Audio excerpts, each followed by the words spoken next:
welcome to Dice Legends. Great to have you with us. Well, this is the third episode of the Hunted of Kalnour. It's called Dragon Lore. Dragon. Before we get into our episode, we want to introduce you to our beautiful cast of players. Of clayers or players? Yes. Both. We love making clay. And we're going to start today with Crystal. Hello, I am Crystal, and I Yes. Go girl, give us nothing. I will be playing Cerci, the Beautiful. sorcerer. Yes. Cerci the sorcerer. Hi everybody, it's Mabuhay. My name is Raylene. I'm going to play, I'm going to play Nagiisa, the druid. Oh, give us everything. Wow. Hi there, my name is Truby. How you doing today? I'm playing Frank the Goblin. I almost forgot who I was playing. And he's a ranger. It's great to have you all with us. Okay, so we want to say thank you to all of our followers and of our subscribers here on YouTube and on Twitch. Thanks so much for joining our adventure wagon. It's great to have you with us. If you're new to our channel, do hit us. If you're on YouTube, hit us with a subscribe. If you're watching us on Twitch, hit us with a follow, please. It's one of the best ways of helping our channel grow. We really appreciate it. We also would like to say thanks to our patrons over on Patreon. Thank you, patrons over on Patreon. Thank you for giving, whether it be a little or a lot. We really appreciate it. It helps us pay the rent. Yep. On the studio, rent's important. You gotta pay rent, unless you subscribe to a certain wee musical, eh? Anyway, it also helps us buy new decal and decoration for our brand new campaign 3, Hunted of Kalnour. We've got some new decoration. That was all thanks to you giving us some support. So if you think you can give us, again, a little or a lot, we'll take either. Go to Patreon and support us, and it also gives you a discount on our merchandise shop. Yes, indeed, and we got our map coming out of merchandise soon, but we'll talk about that another time. Let's talk about sponsors. And our first sponsor today is our lovely friends at BD&D.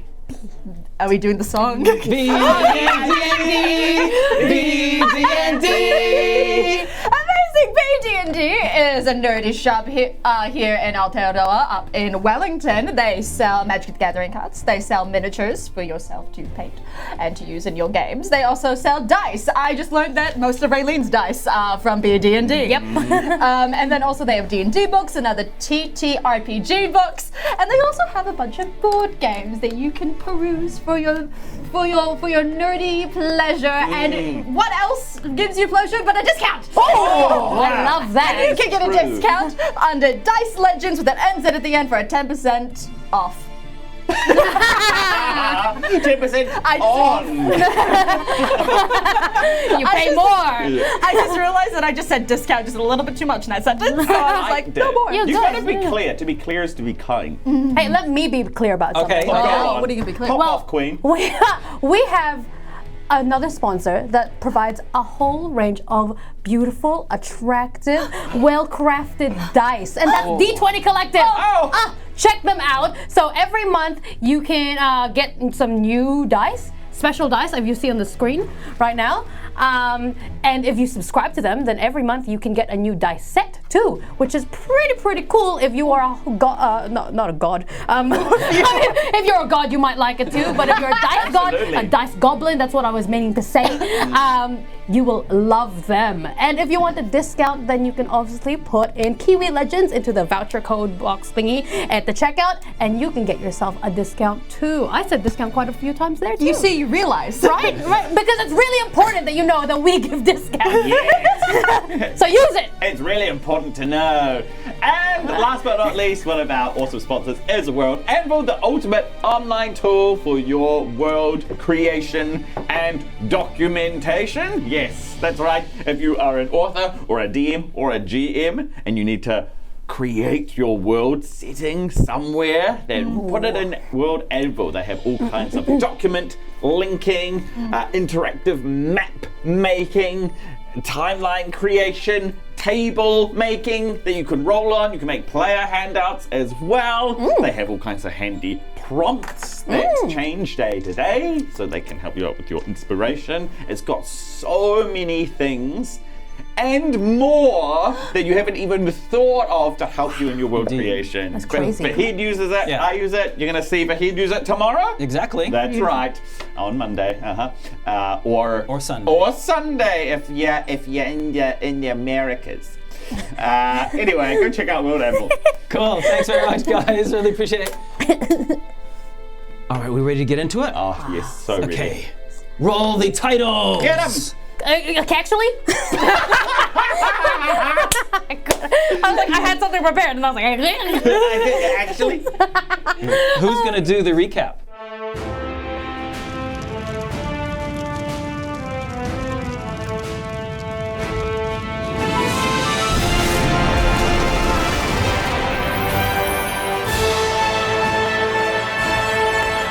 Before we get into this week's episode, we need to have an idea of what happened last week. Because do you know what? What? Truby wasn't here in our last episode. I can't recap. No. I Really? already did it. Which means it comes down to Me. Yes! ready? Baby's first recap! Sure. Here we go.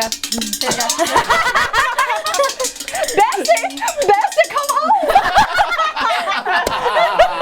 All right, okay, that's enough jollification Jollification. or hilarity. 3, 2, 1. We were walking through the icy tundra of the lands going towards the Devia tribe, and we met Ronnie's character for once named Feku, a monk of the Monastery of the Shadow Moon. And on the way, we got into a battle with a Bossachar.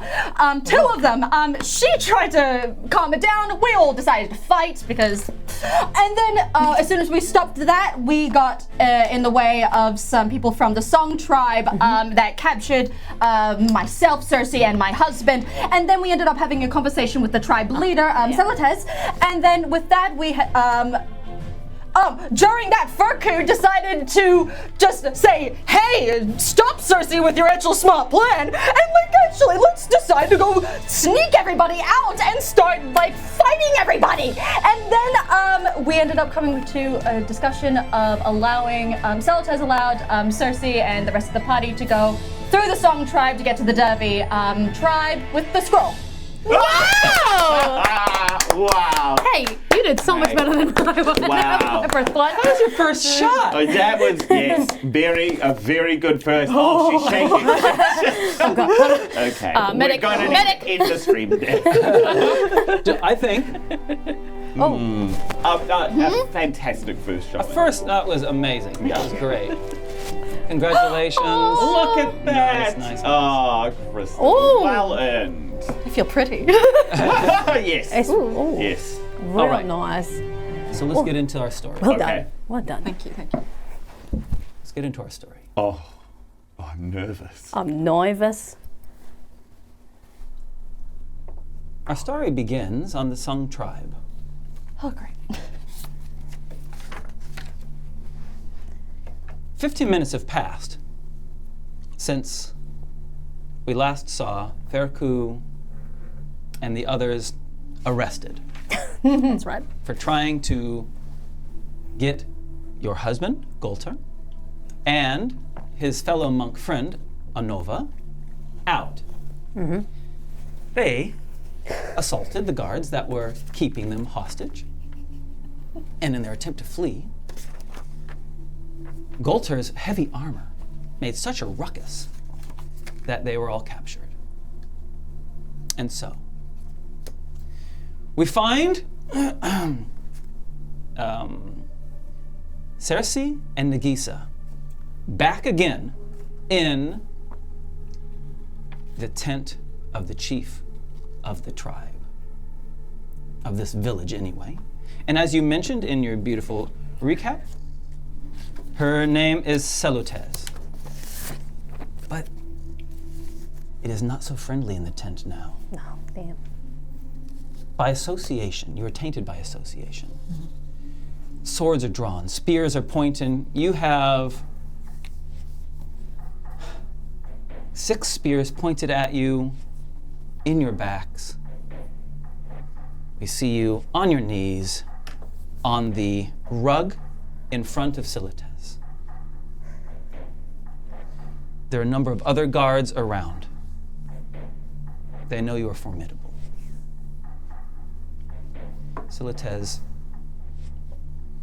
is leaning forward and says, I thought I could trust you.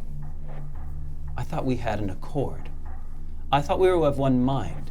I gave you permission to leave my tribe in safety, to travel through these lands without harm, with a letter of recommendation, to travel forward, and then your companions show your true colors. Assaulting our warriors, damaging our tent. Clearly your intentions are duplicitous. Duplicitous?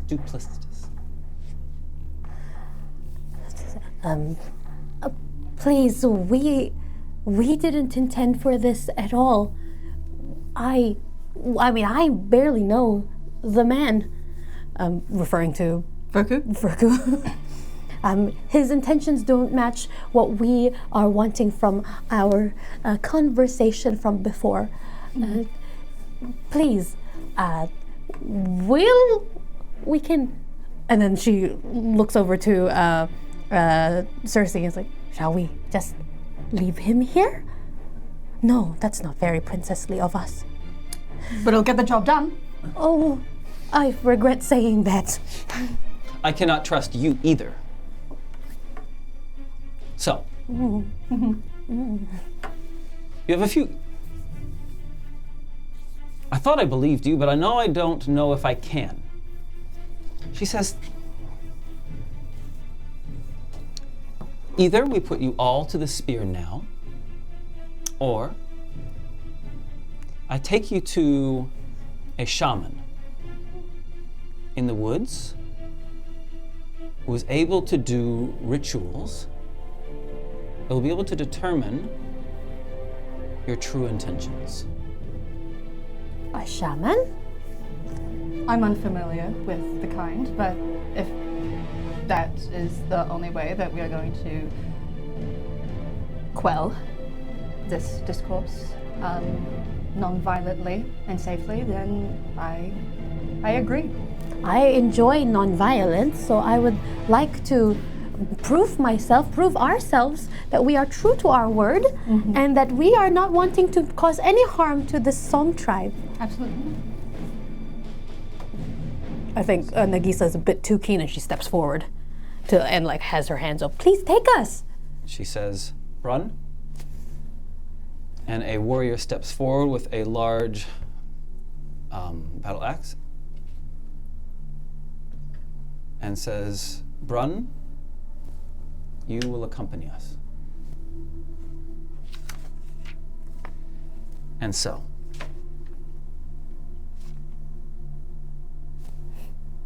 a couple moments later, we see Brun, Salutez, the two of you, and a couple of other guards going through the forest. It is dark. It is nighttime, as it was when the unwisdom of Feku caused all this problem in the first place. That's one way to put it, yeah. Traveling into the forest. The forest, it's freezing cold, but the trees are thick enough that they prevent a lot of the snow from reaching the ground. After walking through the woods for 45 minutes, along a trail with just lanterns at the front and back of your troop to guide your way, a clearing comes in the forest. Snow covers the ground. In the middle, there is not a pine, but a large deciduous tree, an elm. Smooth-barked, huge tree. Its branches, no leaves upon them, naked, allow the starlight above and the moonlight to reach you. Oh. There is a pillar nearby with a bell suspended from it. Salutez says, rings the bell. Cling, ting! A short moment later, a man comes out. He's got a long face. very greasy hair, lank. He has a stoop to him, and he's got one milky eye. Mm-hmm. And he says, my chief, you come to visit me. She says, yes, Elm Hermit. We have come to use your services. He says, of course, please come in. He walks underneath the elm tree. It has been dug out underneath. So there's a small cave underneath the huge roots of this elm tree. He goes down some stone steps which lead to a very small, very smoky room. Celotez asks her main warrior, Brun, to accompany her and you two into the room. She shuts the door behind her. Okay? I'll describe the room and then I'd like to hear what you're doing. First thing that hits you is the smell of urine. This is not a clean place. The second is smoke. There's this fire, wet wood in the fire. A simple bed of straw or maybe even pine needles covered with a cloth against one wall. The whole place is maybe 15 feet circular. It's very small. There are some simple shelves with a whole bunch of glass bottles and herbs hanging from the roots that constitute the beams of the roof of this small cave, tied and drying. Simple food. Berries. He only has one bowl, and it does not look very clean. There are no chairs. He sits on the ground and invites you to sit around the fire with him. What are you all doing? Start with you, Brun. Brun will invert his great axe, and when told to sit, he'll simply just plant his axe in the ground and stand glowering over the princesses. I think Nagiisa is very upset by her surroundings and how unsanitary everything is, and how and she's distressed in the situation, and she starts sobbing. I think. Cerci sits down and she says, I'm unfamiliar with the profession of a shaman, but does the smell of urine go a part of that? Is that necessary for your job? Genuine question. He kind of looks at you with his good eye, a little abashed, and says, I'm not used to having guests. I live here by myself. By choice, or? Salutez says, this is none of your concern. We're not here for you to be asking questions. As the questions pour out, Brun's axe will kind of just gently glide in front of the princess. And with one hand, he holds it there, and with the other hand, he goes, your prowess is known. Dear princess, I don't feel like being attacked today. Please, let's cooperate. If we cooperate, we will be fine, and they'll let us go. Apologies, I thought I was cooperating, but I understand. I just said. Okay. Celeste sits as well, and she says to the Elm Hermit, she says, we wish to ask, I need to know if they're telling the truth. Can you do that? And he says, yes, I'll get the materials. And he grabs a copper tray. It's kind of almost like a cymbal. It's slightly concave. Gets a small stand, and inside it he puts some essential oils, which suddenly make the room smell like pine and cedar. He places it over the fire, and he starts to chant some words while he puts some leaves in there. And he says, I shall need a hair from each of your heads. Please, allow me. That way I can trust you. He is not gentle. He doesn't take just one hair from your head. He throws it in from your head. Throws it in. They start to smoke. God. He starts chanting words, and he says, while I do the ritual, please tell me what you wish. They must tell me what I am to determine is truth or not. So the leader says to you, tell them why you were traveling to our lands. So we were at the Monastery of the Shadow Moon. I was there on personal business. I would assume everybody else was as well. And through that, we had a message from a white dragon come in that Kesh was going to invade the monastery. And the sister,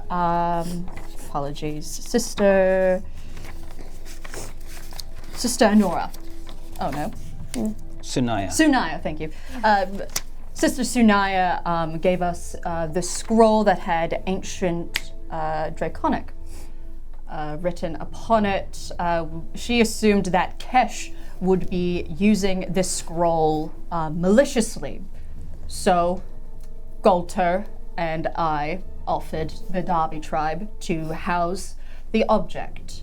We did not want to pass through the Song tribe, so we tried to go through the more naturistic route due to Feku, who was a monk that was ordered to protect us on the way to the Davi tribe. We had no choice in that, as well as Nagiisa over here being a druid and understanding the nature around.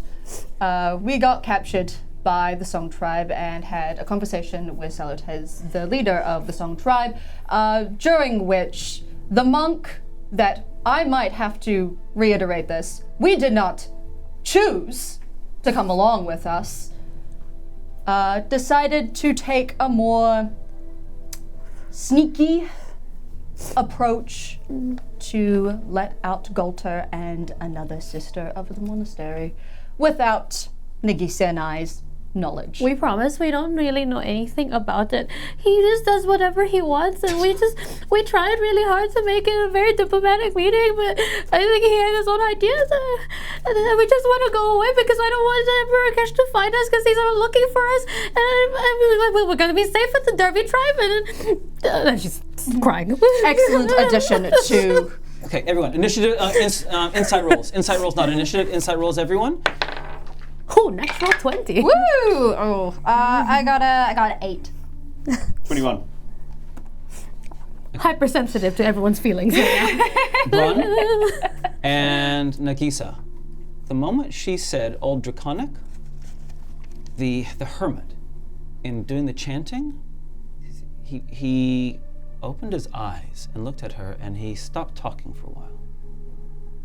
And then he went back to his chanting again and rocking. But his whole body language has shifted towards hearing her. He is far more interested in the story from the moment she said Old Draconic. Salutez says, are you an enemy of the Song tribe? No, we don't know. I didn't even know Stop. about it. Enough. Do you mean any harm to my people? No. No! Thank you. You're good. The shaman says, I have enough. And unless you are attempting to stop him being able to read your minds, he will be able to determine whether you're speaking the truth or not. I'll let him. Okay, Yeah. He says, they speak the truth. He says, but this Old Draconic, you have it with you. Yes, we do. Would you like to see it? Yes, I would very much like to see it. Are we allowed to show them? I thought we weren't supposed to keep a secret because... At this point, I think anything will just help us. Okay. And I unfurl. He starts looking at it and he says, I can cast another ritual if you wish. To do? I can decipher languages. Oh, that could be very helpful for us. Yes. But that also does mean that everyone else will know what is in this scroll. Okay, can everyone look away for a second, please? We just really want to know what's on the scroll so that we know what we're protecting. Please? Brun will move over to the scroll. Oh. That's the opposite of what I said. And then he'll put a hand on the princess and kind of just like shove her. Okay. just gently This out one? the way. Yes. Oh. And Solitaire says, I would like to know what it says too. Well, we're in a room for telling truths, aren't we? Yes. What would you do if you knew the knowledge in this scroll? I would determine whether or not it's harmful to my people, and if it's harmful to my people, I would prevent that from happening, and if it is of no concern, then I'll leave you on your way. Brun will look over at Salutaires and with his hands he'll do like a sign that means like magic, and he's like looks at her with like a raised eyebrow. And she gives us a curt little nod back. And then his grip redoubles on his axe.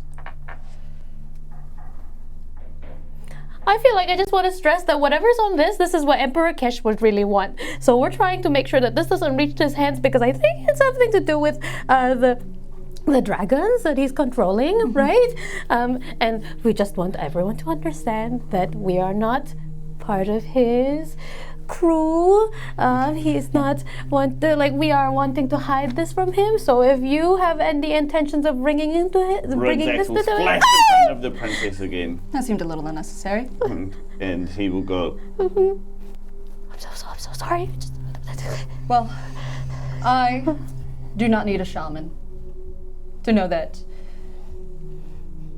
you hate Kesh and that you tell the truth. I look to the shaman and I will give the scroll. You hand it over to him, Oh, okay. and we're going to have a change of scene. But before we leave, actually, there's one last thing. Brun and Nagiisa, you had those great insight rolls. It's hard to tell if it's excitement or greed in his eyes as he holds it. He's probably shaking a little bit before, but it's definitely kind of shaking in his hand as he holds it and opens it up and looks at it. And starts to mutter, change of scene.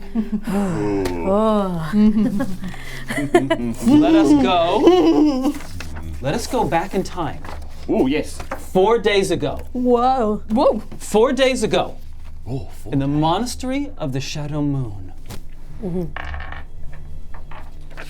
Frank Yeah. had offered to stay behind Yeah, that's right. because Emperor Kesh and a battalion of his soldiers had arrived at the monastery of the Shadow Moon. On top of that,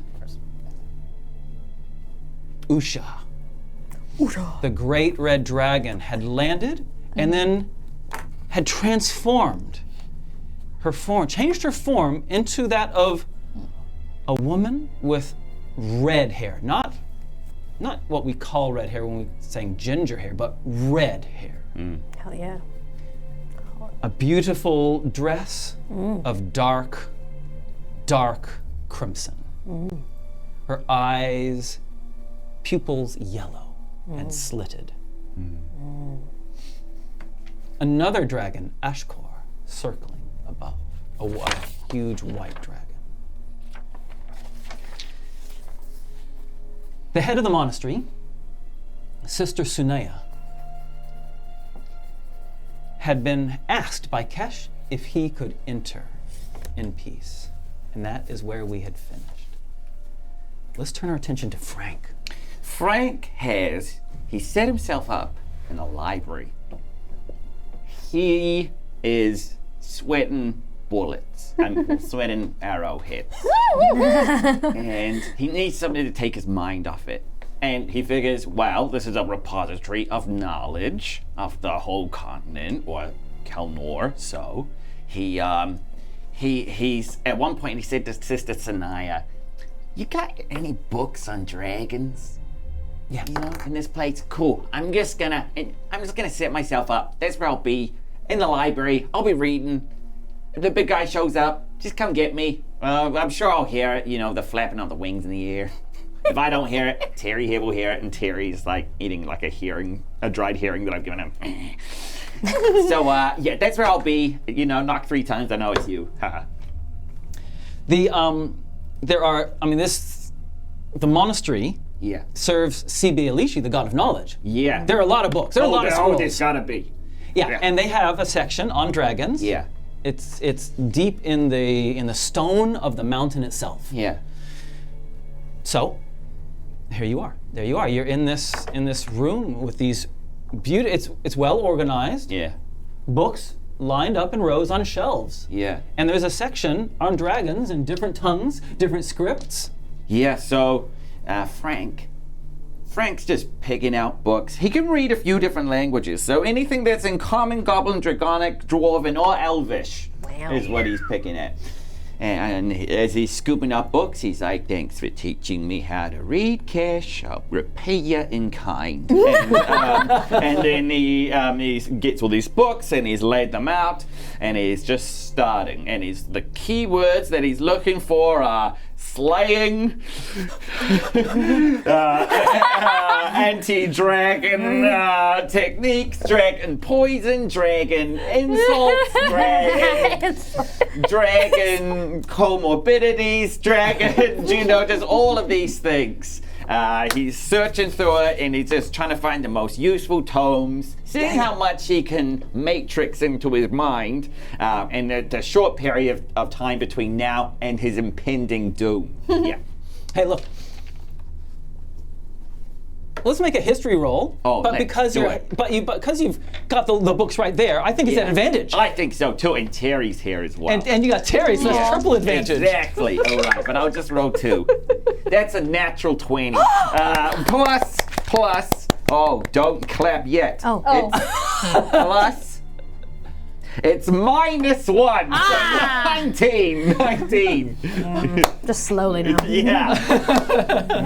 Okay, look, lots of tomes, older ones, Yeah. newer dissertations. Okay. Yeah. Some are quite dry. All right. Do you mean material-wise, or?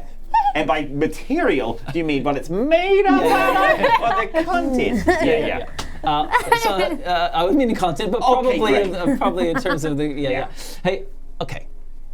Moral of the story is Yeah.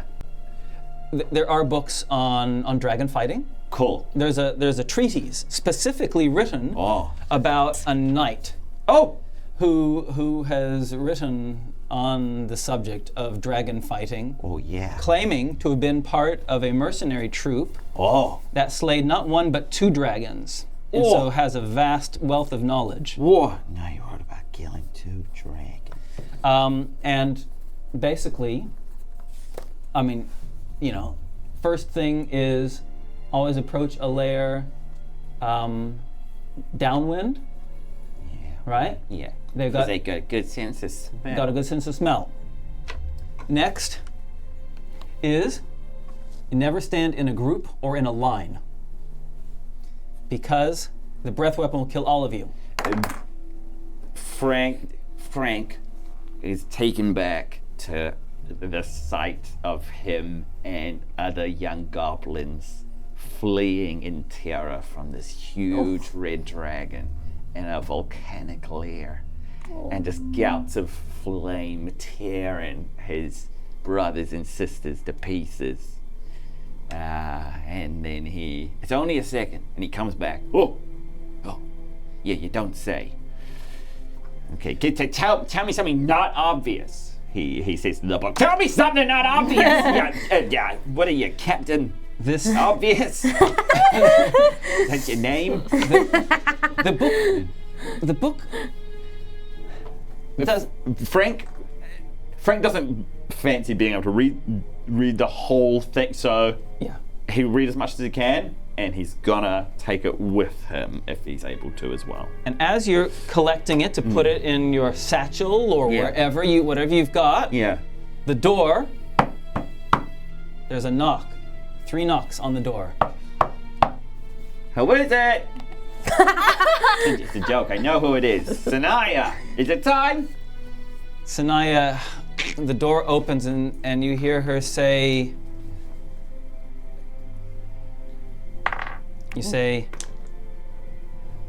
Emperor Kesh. Oh, wow. It is within this repository is what you're seeking.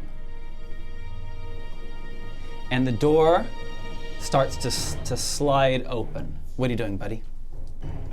Frank sits down and he pulls open a book and he just looks really engrossed in it. He's just like, yep, definitely reading really hard. Yep, just reading. And if he can just kind of like sit down behind the book, so he's small on the chair and he's got the biggest book on dragons and it's just above him right here. And he's like, yeah, what a good book, man! I love reading. I'm just gonna stay right here, reading. Yep. Kesh enters. Oh my gosh. Kesh and Usha enter. And so does Sister Sanaya. Oh god. And Sister Sanaya stands with her back so that it obstructs vision of you. And she says, this cavern hosts all of our books on the subject of dragons as you wish. As she stands there, Frank is just going to so quietly, under his breath, cast Pass Without Trace. So he's like everything as slowly as possible. He's just very slowly getting a feather out of his pouch, like one of the reagents, and he's just so quietly whispering the words. Pass this without his trace or... Can he cast it? Okay, so, all right. She's helping you hide. Yes. Right? Yes. So why don't you make a stealth roll? Oh my gosh. Look, usually this would be at disadvantage because, Yeah. I mean, come on, it's terrible. Yes. But Okay. she's helping you, so it's just straight stealth roll. Just straight stealth. All right. And this is to cast the spell. Without him knowing that you're there. Yeah, got it. Be good. 23. Okay. Kesh enters. Let me describe Kesh for you. Oh, we've never seen him. Crash. Crash! Kesh removes his helmet. It's a shining, well-polished, it's not silver, it's made of steel, but it's highly polished, with a golden band around the side, a kind of cone on the top with a red horsehair plume sticking out of the top. He removes that. He's a man in his 30s, probably late 30s. He's probably got the same kind of build as Jason Momoa, probably. Okay, just to give a sense of size and scale. But his features are more kind of Central Asian. He has long black hair, which has been tied in a warrior's braid at the back of it, and it hasn't been cut for many years, as to indicate his status. His beard is well trimmed, just goes down to his shoulder. It's well trimmed in a little triangle. Mm-hmm. He is handsome but not pretty. Ooh. So there's a brutality in his face, which is reinforced by the numerous scars on his face. And a nose which has been broken at least once in his life, slightly off-center. His armor, he wears regular military-issue splint mail. This isn't a guy who wears golden armor. He's wearing the same armor as the troops that he commands. He holds in his hand, unsheathed, a sword of magnificence, a curved blade. Long, curved, heavy blade. And at his side, a second sword, a shorter sword. But there's nothing about him that's gaudy. There's nothing showy. Yeah. He himself is formidable enough. He doesn't need to dress himself up. The woman he's standing next to, Usha, doesn't need to dress herself up either. Just a simple dark maroon dress, her red hair, and her eyes are enough. Kesh is oblivious of you. He walks into the room, looking around, and he says over his shoulder to Usha, he says, Usha, this is what we've come for. Will you recognize it? She enters, her hands kind of folded, holding her hands in front of her, and she says, I will definitely recognize it, my lord. He turns to Lady Sanaya and says, where is it? She lies and says, well, it's somewhere in here. This is where it's kept. I don't know where. I'm going to make her, she's not good at lying. I'll go. Okay. Kesh and Usha start walking around. Frank, what are you doing? Frank knows what they're looking for. And Frank feels much too close to the section on dragons than is comfortable. So, first little bit of cover, slips off his chair underneath the table. All right? Down, he doesn't even need to crouch. He's just standing full height underneath this table. He can track the leg movements of Usha and Kesh. As they come one way, he scoots along to another table in the opposite direction, all right? As he's sneaking away, he thinks, he's only got one book at his side. He's got books on the table, and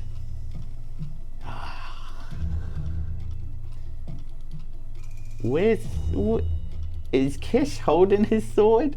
He's holding it in his hand. He's got it in his hand. Okay. Yes. Yeah. All right. His short sword is in his sheath. Okay. Frank, this is the big guy. Frank won't leave the library. He could. He feels he could. He's going around under table to table and just keeping distance, okay? That's all he's doing. He's just making sure he's not detectable. But he's not leaving the library. Okay. But he will poke his head out to Sister Sanaya whenever he's able to get close to her. And he says, thanks. Thank you. The saying loudly, this way, Emperor Kesh, really helped me. Thank you. Okay. Yeah. Okay. So, Usha and Kesh are walking around and you're oppositing them. Yeah. All right? Yeah, exactly. Okay. Yeah. From bookshelf to bookshelf. What's Usha? Does Usha have anything nice on her? Oh my gosh. She's got a belt. Oh. She's got a golden belt. A golden belt? Oh. Nah, she's just cinching her waist. There's nothing magical about it, is there? No. No. Okay. No, there's nothing to be gained here. It's not worth it for a short sword. Frank is gonna start heading out of the library. Kesh points to the books and says someone else was here. And she says, yes, it's not uncommon for people, and he goes over to the books. She says, it's not uncommon for people to also want to do some research. He says, these are also on dragons. He says, well, this whole section's on dragons. Usha goes,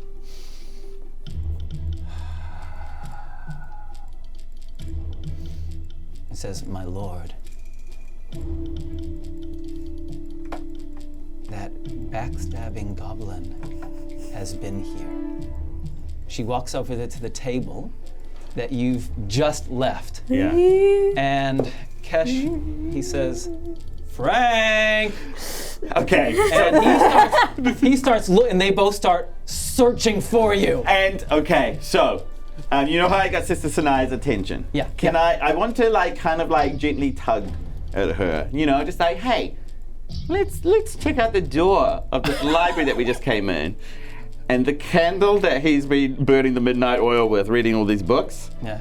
he wants to throw it at the nearest bookshelf. Oh! And then he wants to, like, as soon as they call out Frank, he wants to pull Sanai out, ram the door shut, try to lock the thing, and then run. Okay! Oh, wow. All right, Big move. go for it. Whoa, what the heck are we gonna do? This is pure speed. Yeah. Pure speed? Yeah. So you can use a dex roll of your choice. If you're proficient in acrobatics, I would allow you to use that. Okay, dex. All right. All I've got is stealth. So can I just use pure dex? Just use pure dex. Okay, great. Oh, okay. 18. Much better than me, I tell you what.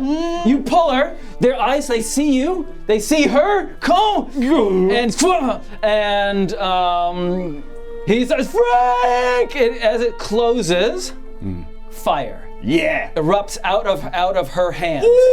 She stretches her hands forward as bolt of fire bursts forth towards you and hits, oh my goodness, boom, boom. Sister Sanaya catches some of it. She is hit, in the shoulder as it pulls through. You pull the door closed. Yeah. Sister Sanaya is burnt badly. Oh my goodness, she's hurt. In the staircase above, we have the two guards that from the monastery in the staircase above. What are you doing, Frank? And he looks over the guards and he says, "We need some help!" And then he starts running with Sunaya towards the guards, and he's like, "Let me look at you. Your shoulder. Oh, you look bad, sister. How bad is she looking?" Her shoulder is severely burnt. Severely burnt. Okay, and then Frank would say, "You two, on us!" Cool. Layreen, paladin of the Monastery of the Shadow Moon, is going to come up and just go, sister, and like hold her shoulder and cast Cure Wounds. Ooh! Which is, should have prepared this so much sooner. A, B, C, D, E, F, G, H, I, J, K, L, M, N, O. Well, if it's any, Cure Wounds, perfect. Amazing. So, touch a creature, hit points 1d8. Yes. 4, and then It's plus your charisma, maybe even. equal, yeah. And then this. Ooh, sorry. This creature regains the number of hit points equal to plus your spellcasting modifier. So, charisma. So that is going to be an 8. Yeah, nice. Okay, so Naya gets healed up. We're just going to show this. This is a very small battle map. All right. Okay. Okay. So we've got landing at the bottom, with door at the end. All right. Door at the end. Small landing. Actually, no. We'll put the right at the end. And then we've got Frank. Where have you gone, Frank? I've just put you. Frank, you're running up here. We have our two warriors there. Lights. Let's put on some lights. Ooh. Okay, we've got some lights. And Frank, there. The way to get out is over that way. Oh, okay. Okay, way to get out is that way. This Yeah. is the door that you've just come in. Yeah, nice. We enter initiative. How's it looking, Luca? Okay, great. Okay, and so, Frank, what are you doing? So, he says that this like he's like, keep going, and he will line up an arrow, and it's gonna glow green, and he fires it at the flagstones just here. And as he does so, great big thorny growths rise out of the concrete here, the stone here, and I cast spike growth, and I'm making this difficult terrain to traverse. What kind of radius is it? It's 20 foot. So I'm going to I'm gonna make 4 here. I'm gonna cover these 4 squares and just try to. All the way over here. Yeah, right? yeah, Okay, so which yeah. means our two guards are amidst it. unfortunately. Ugh. Ugh. Okay, what are you doing, Ridley? Cool, alright. I'm Latzerk, and I am a monk who is here to protect Sister Sunaya. And then, so where is Sister Sunaya in all Sister this? Sunaya, I'm grabbing her mini right now. You just yeah. keep talking. Well, I am in difficult terrain. I'm gonna get out of it. You're gonna take 2d4. 2d4? 2d4 piercing damage for every 5 feet you travel. Do you do the, wow, Jesus, do you do the damage? I'll do it for you. Alright, well, I will try and jump up to the roof and then walk on the roof, on the ceiling. Like a backflip, get out of here, do a backflip, flat. So instead of like walking through it, I'm gonna try and jump out of it. Okay, go for it. Do athletics it or acrobatics? One of those two. 18 plus 5. All right, you still take some damage because Alright, you're in what's it. the damage? Come on, monk. This is your damage. 5. 5, alright, and I get out of there. Yeah. And I try and hold Sister Sanaya's hand and use the rest of my movement to run away. Sister, we must leave. You start dragging Sister Sunaya. Okay, thank you. Cool. I am going to cast Bless on the other party, so I will do it on Letsker, Frank, and Sister Sunaya. And then I am going to run in the same direction as the other monk. Okay. Yes. The door explodes open. Boosh. Kesh walks through the fire. Through the fire. Behind him, the library. He says, Usha, stop the flames. I will see to this. Frank! Have I not saved your life? Uh-oh. Come back, betrayer! And he walks forward. He takes the damage. Go ahead, takes the damage. Yeah, great. For every 5 feet you travel, you're taking more damage. He's doing 15 feet of movement. Well, that's first was a 7. Second is a 6. And the last is a 4. So that's 17 points of piercing damage. Ouch! He gets up to the paladin. Yeah, oh no. He gets up to the paladin, his large blade in his hand. What's your name, paladin? Leirine. Leirine. He swings this massive sword around 3 times. Boosh! Boosh! Boosh! First one. Uh-oh. 28? Yeah. Second one. 12. Nope. Last one. 18. Yeah.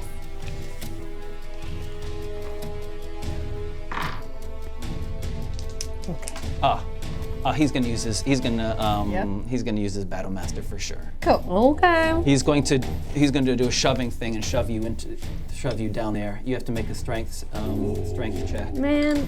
Strength check. Strength check. Okay. Yeah. 6. You get thrown into more spikes. Roll the damage for her, please, for the spikes. Oh gosh, I'm sorry about it. That's 6. And then he does his blows to you. Do. Sorry. So doing some quick maths. 15 plus 25. 25 damage. He does 25 damage to you. I'm down. Whoa, Jesus! And just like that, the paladin goes down. Next, and behind you, there's the fire in the. You threw the candle. Yeah. Usha roars. She goes, ah! In frustration at not being able to follow you. Yeah. And she turns to put out the flame. Yeah. Frank, what do you? Oh, and then Sister Sanaya runs. She runs as well. Yeah. Frank. Keep running. And he just looks at Kesh in the eye for a second, then turns around and bolts. 1, 2, 3, 4, 5, 6.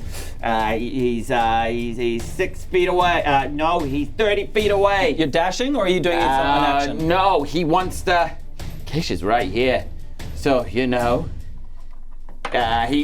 lines up a shot for this guy and says the nightmare ends now, and then he shoots at him. Bam. I'm gonna move our map. Luca, hope this doesn't affect your focus too badly. That's Whoa. It's yeah.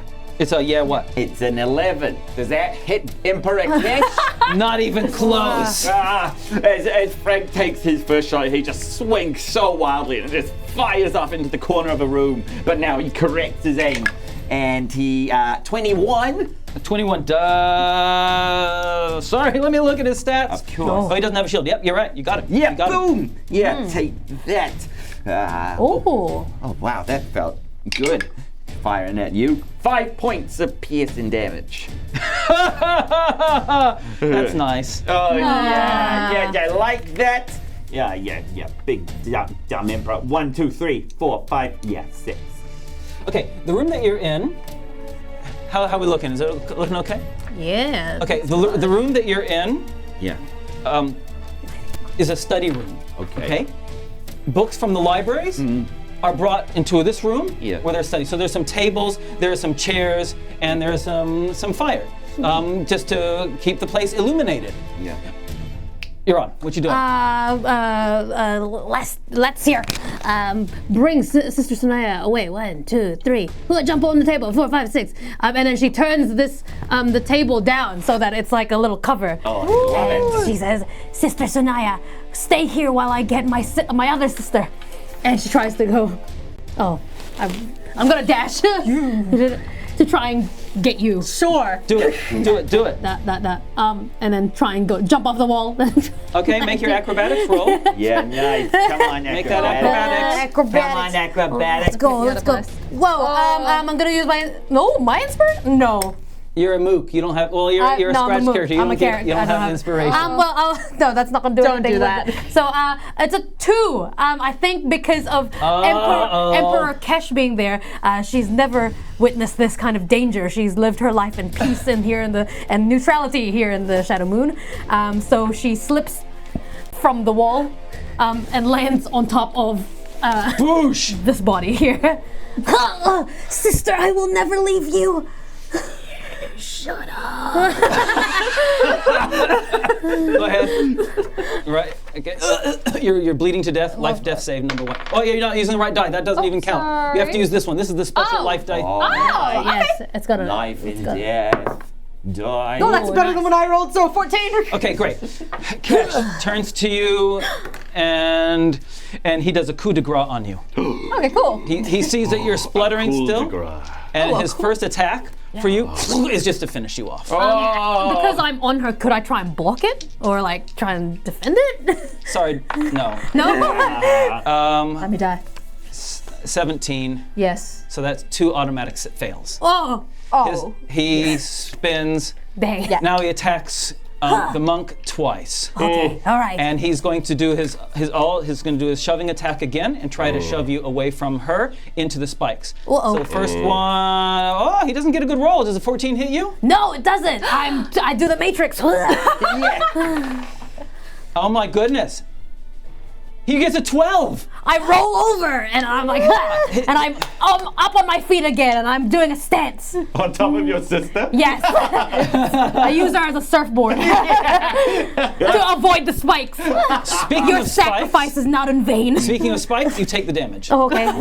Okay, here it comes. I'll try and roll low. 7. It's 1 off the maximum.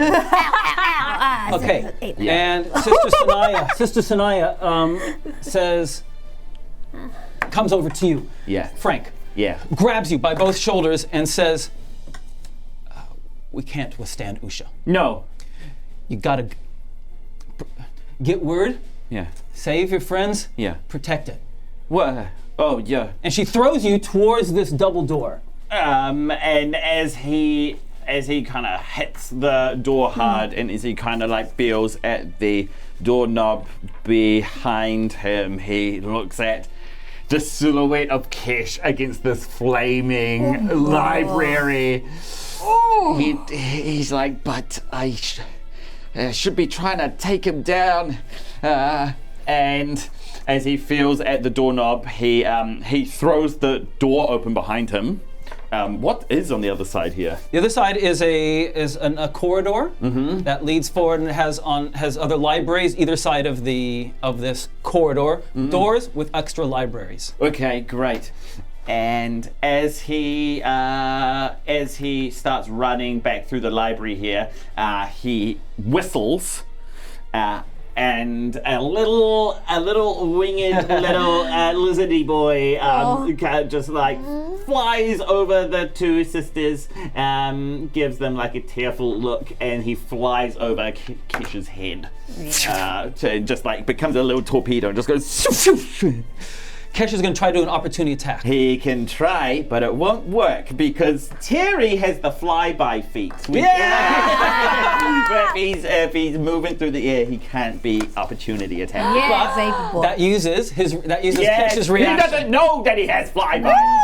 And Kesh didn't know, right? So he kind of moves towards it and uses up his reaction. But as soon as you think you know where Terry is, he isn't there anymore. So, and Terry will just land on his shoulder, and he will keep running. Then he'll turn over to Sister Sanaya, and he's like, "You coming with?" She closes the door. You? And as the door closes, he thinks about what she said. She said, protect the scroll, make sure he doesn't get it. And he kind of like solemnly nods, and he kind of pats at Terry, and he's like, okay, let's go, boy. Let's get out of here first, but let's go. And you run. Yeah. But before we leave this place, we have this monk. Staring down Emperor Kesh. Who has the high ground. He's a steps above you. What are you doing? Well, I look him in the eyes and I say, you are disrupting the neutrality of the Shadow Moon. And she goes, one punch for a main action. Did it 12 plus 5? Does that hit? No. 17? No? All right, and then she uses a key point to do flurry of blows. So that's, Don't forget your bless. Oh, and a bless. Put the bless on that one, on that 17. All right. Okay. 1. 18. Sorry. No, damn it! There goes the bless. All right, and then 2. Okay, and that's a 2. And then that's an 11. So she's like, giving it her all, but turns out her training's not enough. Sister Sanaya, run! She misses all of them. And movement.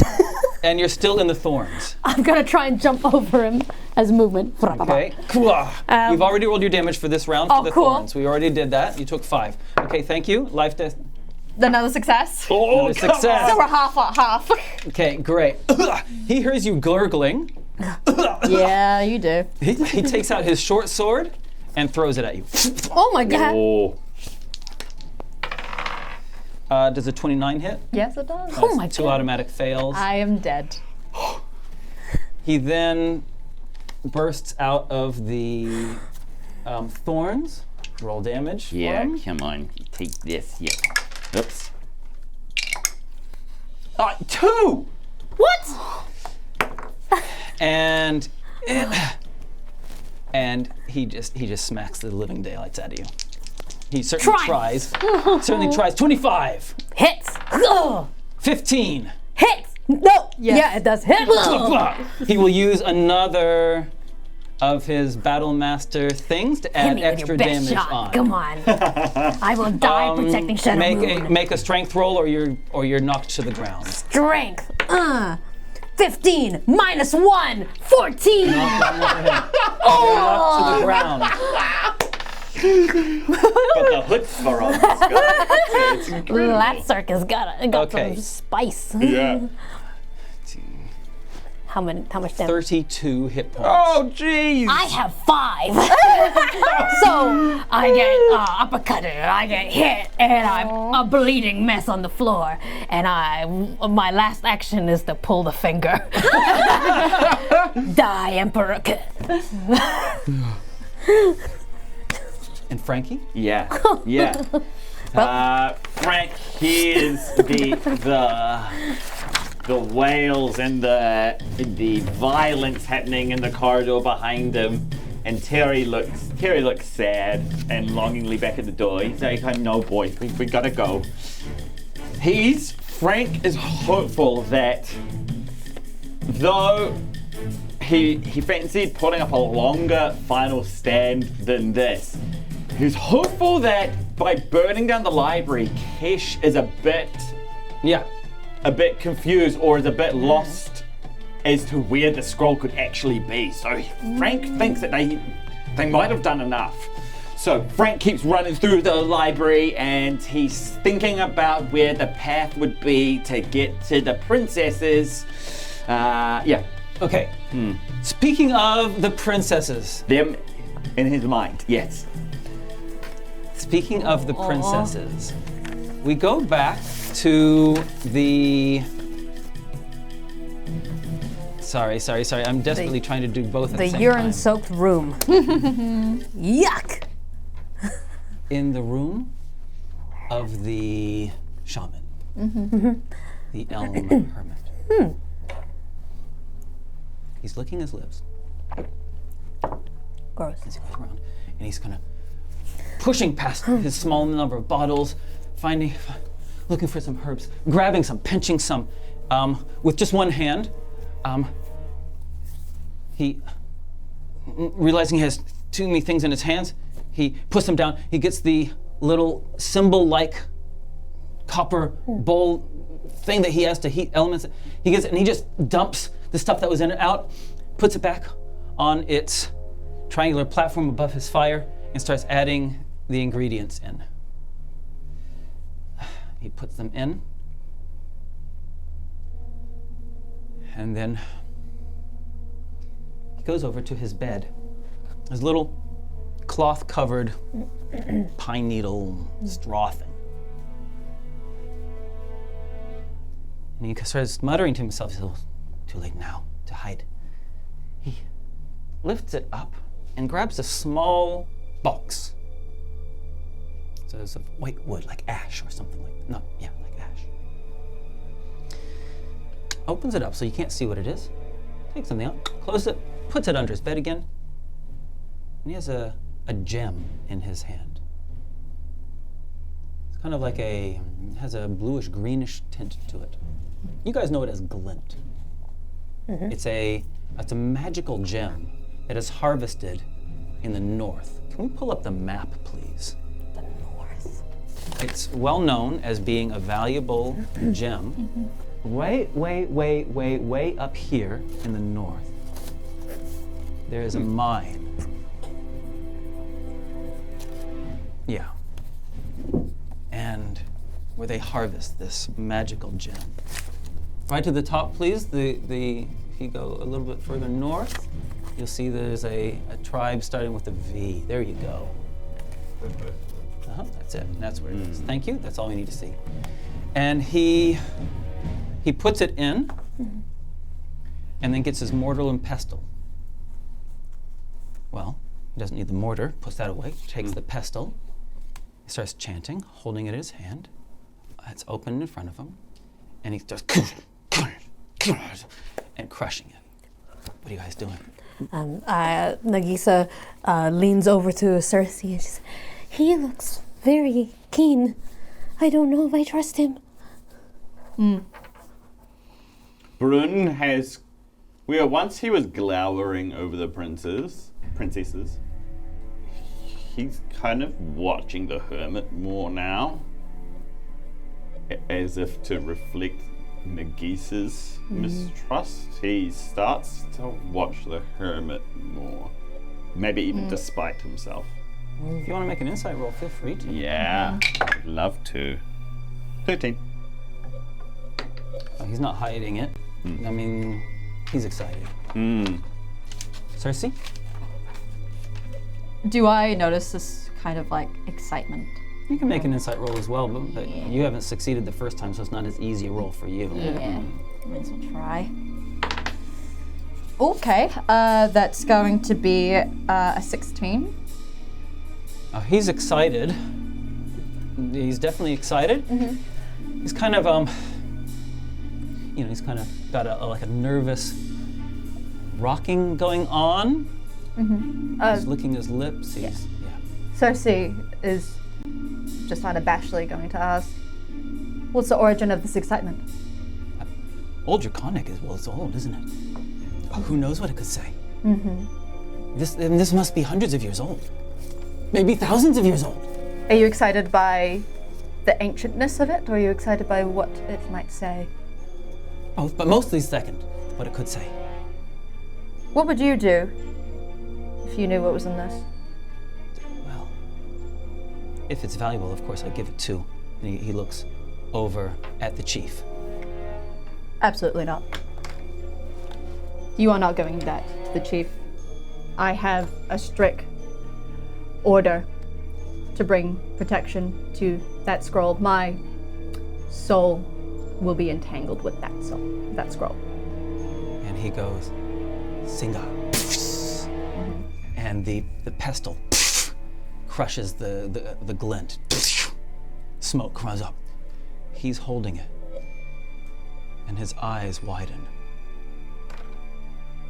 The light from the fire makes you able to slightly see the form, and it doesn't look like the letters are changing at all. But his attitude has changed completely, and you can track his eyes moving along the script. What does it say? It says, he looks at it, he says, it's just a description of a dragon fortress. Can I make an insight roll? Can I make an insight roll? Can Bryn make an insight roll?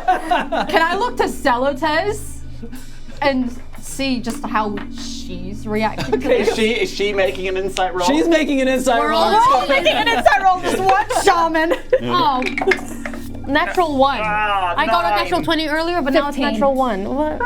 Okay, the other three of you, Nagiisa, Brun, and Salutes, it's like the piece of paper is in the way. You can't really get a good gauge on it. Cerci, he's lying. I mean, you all know he's lying, right? But you can just tell he's not telling the truth at all. And you are not telling the truth. You He got the folds it. truth out of me. He folds it and he starts backing away. I'm going to turn to Celotes and I'm going to go, I apologize for what I'm about to do. And I'm going to cast Hold Person. And while you start doing that, he dives towards one of the roots of the ceiling. There is a cord or a bell or something like that suspended from it, and he dives for it. Okay, I want to see who's first.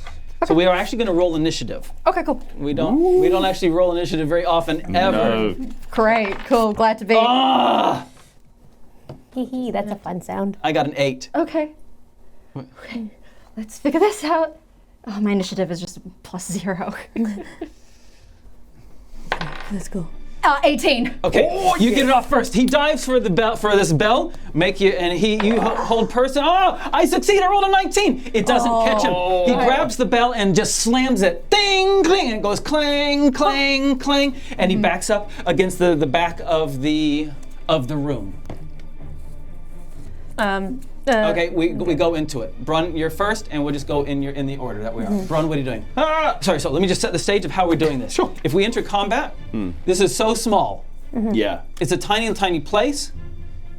Theater of the mind is as good as doing miniatures for this. Okay. So you can imagine whatever you want to be in this space is there. I'm just trying to work out. So the elf hermit, in terms of his relationship to our what's our tribe? Sorry, are we the Song tribe? We are the Song tribe. Yeah, you're the Song tribe. He's the hermit. Yeah. He doesn't fit into your tribe very well, so he Okay. lives outside. Okay, But he's great. the shaman for the tribe. Aha. And he is okay. So he's just got the scroll. He's acting hella sketchy. He's lying about what's on it. And what does Salutes? Salutes is who I report to, right? Yeah. What does she look like right now? Okay, so you want to spend your turn kind of gauging from her or doing anything? She's definitely sketchy. She's risen. She's Okay. definitely sketchy. Okay, great. I want to get that scroll off him. He's acting super sussy. So I am just going to get my axe and I'm just going to swing Great. at him. Okay. It's so small in here. Go ahead and make your roll. There's like a fire in the middle, and just anything else that you want to describe in the place exists. As he's about to take a swing with the axe, which will take up the whole room, he looks at the two princesses. He goes, and then he swings. That is a I think it's pretty good.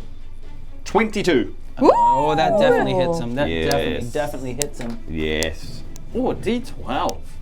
Wow. We just said that we don't use those. Yeah, here yeah. one is. That is a 9. It hurts him, but he's not dead with that. He's still up. He's still up. Okay. Okay. It's like a reaction seeing him move away like that. So Nagiisa just yells out, "Stop!" And the lines on her face line up, and she casts Hold Person as well. Okay, I have to roll, not you. Oh yeah, that's right. Yeah. Thank goodness, because I got a 5. Ah, I got another good roll. I'm sorry, it doesn't stick. What did you get? I rolled a 15. Yeah, all right, just by 1. Plus the save, so I actually got an 18 total. Yep. There you Okay, go. thank you. And Cerci. That's the Going word. to make this difficult, then you're going to make this difficult. Ice knife, 3rd level. Oh, baby. So I make a ranged spell attack. That's going to be a 24. Oh yeah. He's Wow. hit. He's just been cut by the axe. Yeah, go for it. Cool. And so that's going to be 1d10. What's the spell you're doing? Ice knife. Ice knife. D10. So that's going to be. That's a 1, right? Yep, that's a 1. Got 1 piercing damage. No. The target and each creature within 5 feet must make a success on a dexterity saving throw. Wait. Or take 4d6 of cold damage. What range? Oh, what area? Dexterity. Yeah. Oh, terrible fail. Cool. Okay. Fantastic. So that is going to be. Can I have 2 of 3 other d6s? Yes. Yes. 1, 2. Just as far away as possible to everybody else. So probably, kind of like I'll try and aim it more like behind him. So yeah. Go So for the it. 5 feet is just for him. Fantastic. Ooh. Wow. 4, 10. That's 15 damage. Yeah. Her glove is off, and like kind of glowing from her hand is just like a pure just like shard of ice, like an icicle just like slits out. Okay, he tries to. He's within millimeters of death. He stands up. He's bleeding profusely, bleeding to death. It's too late to change his course of action. So he tries to barge past you, to get past you, through the steps and out. So he's gonna make a strength check, and you can make an opportunity attack. But it's this. 9. He does. He gets past you. Anyone? None of you else are holding any weapons in your hands. I will not attack with my quarterstaff. No. I'm going to attack. You can attack with your quarterstaff if you want. You're not going to. Not Salatez- if I know it's going to be a lethal thing. Salatez whips out with her dagger. Oh, Okay, yeah. cool. She hits. Beauty. Come on, Don't need plan, mommy. And he goes down. He falls just beyond Brun. He falls at your feet, Nagiisa.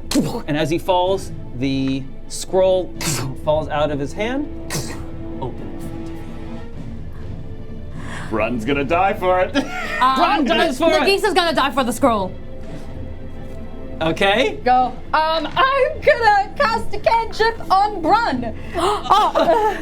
I'm going. You're slower than them. Go Yeah. for it, guys. Make your okay. dexterity. Okay, Make yeah. your dexterity. Is this initiative? It's initiative off. What'd Yeah, you why get? not? Wait, what? We're just gonna do an initiative roll. So Okay. yeah, it's that plus your dexterity modifier. I'm going to use my inspiration for this one. God. 13? 4. Nagiisa, describe it, Nagiisa. She just fully falls over, and she like curls on top of it. No! And then Brun lands on top of her, going for the scroll, and he, after not getting it, he rights himself, And just stands with his full height and looks down upon Nagiisa and goes, I'm so sorry. No. I'm so sorry. We're under strict instruction. She carelessly stands hers up and tries to hide it under her robe. I am so sorry. I really want to give it to you, but I mean, look at her. She's so scary. And haven't there been enough violence today? I mean, look at this poor man. She looks at the hermit. Oh, he did not need to die for this. He could have lived a few more decades of his life. Brun will get his great axe and he'll raise it up and he'll swing it down on the hermit's head and decapitate it. Salutez says, Brun, secure the door. Cerci, Of course. you doing anything, Cerci? Can Oh my gosh. I? No, you can't take somebody with Misty Step, can you? No. Didn't think so. That is fine. Then I will just stand and just wait. Brun has secured the door. He will, yep. Secure the door. Let us go back to the Monastery of the Shadow. Oh! Frank, Yeah. what are you doing, buddy? Running. Yeah, okay, gotta get out of here as fast as possible. Come on, hope that those monks Okay. beat up So- Kish. Kill the big bad guy. As you run Yeah. through the libraries, up, you enter the main entry room where Kesh first came and asked to enter. It's a large room, there's tables, there's fires. The rest of the troops aren't in here. The only way out is past those troops. There's a landing. I don't know if I can show this very well, but I will attempt to. I'll just describe it. I'll describe it.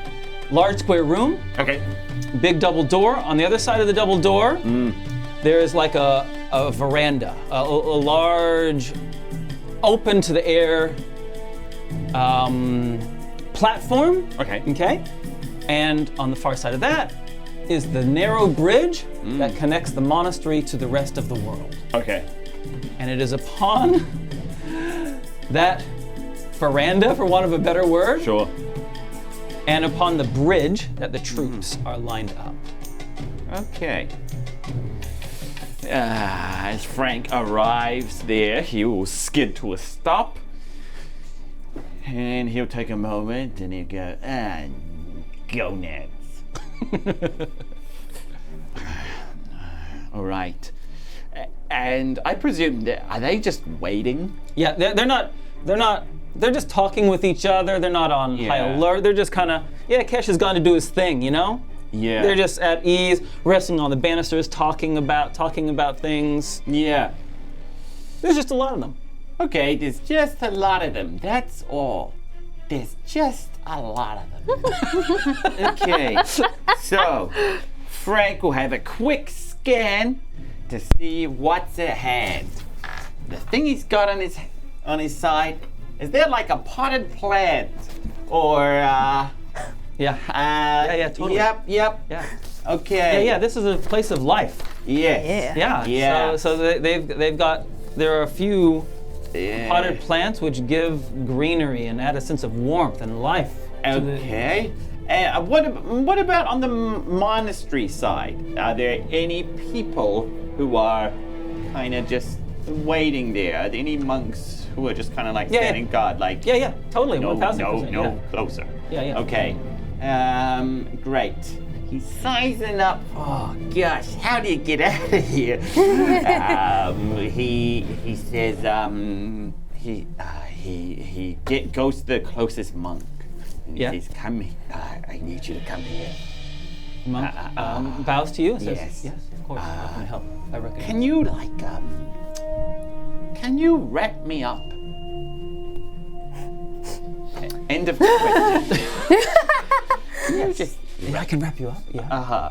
Yeah. And could you just carry me out the door past all those troops? Oh, of course. Yeah. And we're gonna pretend that I'm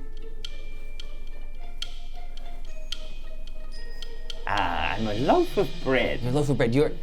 How about? She says.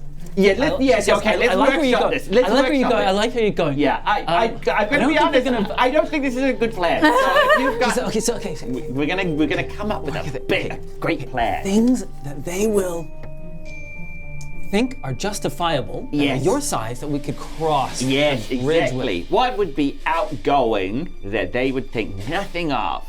That they would just let it happen. That's what's on that scraps. list? Food scraps. Yeah, you've got to take something out to the bin. Take that. Yeah. Yeah, we get. You're pretty small. Yeah. We get a big bucket. Yes. Cover you in food scraps. Yes. We carry you out and we dump you. Take me out to the pigs. Take you out to the pig. Yes. Okay, great. We got a plan? That is so good. Oh, wow. Yes, that is such a good plan. I feel like this is going to work. But let me just look at my charisma score real quick. Just in case anything goes, not so good. Okay. Or, okay. Is there like... Oh, that bridge is so well guarded. Is there like is there a window here? There are windows wherever you want them to be. Okay, yeah. So now I'm thinking. New plan, is it? Yeah, exactly. We're auditioning ideas still. I'm gonna climb out. Okay. I sneak up to this wall where the window is. She says, you don't need me anymore? You're on standby. Okay. If I wave at you, If I wait, yeah? come wrap me up. Okay. Yeah. Yep. So you climb up. Yeah. Okay, I How's that climb up. looking, Luca? I climb up and I look over the edge and I look down at these troops. Yeah. Okay, cool. I find the latch. I fiddle with it. I open the window. Yeah, nice. Great. Okay, great. It's I do- icy. It takes a little bit of strength to push it I open. gently massage it open, I'm just kind of put my hands to it. Let my natural goblin warmth kind of melt some of the ice. And then I gently open the window. And then I look down. And the bridge is the only way to freedom, isn't it? Or there's this big drop. There's a big drop. So the bridge is the only way to freedom. Okay. the bridge is looking pretty... To life and a freedom that involves living. Yeah, that's right. That's right. Great. Okay. Now Terry's on my shoulder. He's looking at me like, I'm like, yep, here comes the plan. Alrighty. Oh boy. Okay. I want to gently drop down to the ground. Okay. Yep. Here I am at the window. Gonna gently let myself down. My fingers can fit into little grooves within the stonework of the monastery. Okay. Climb. Hide behind the torch. Yeah. Yeah. So hidden. This So feels like hidden. a stealth roll to me. Yeah. A stealth roll. That's what it feels like. Okay, great. 25. Oh my goodness. They have no idea you're there. Okay. Looking at the troops. Looking at them. Cool, there are this many. I go to the ledge here. I climb to the edge. Yeah. And Terry's with me. Yep, Terry's with you. I lower myself onto the ledge. Yeah. With a finger grip hold on the ledge, and I begin inching my way along the ledge towards the bridge. Okay. Finger strength. Finger strength, athletics. Finger strength, athletics.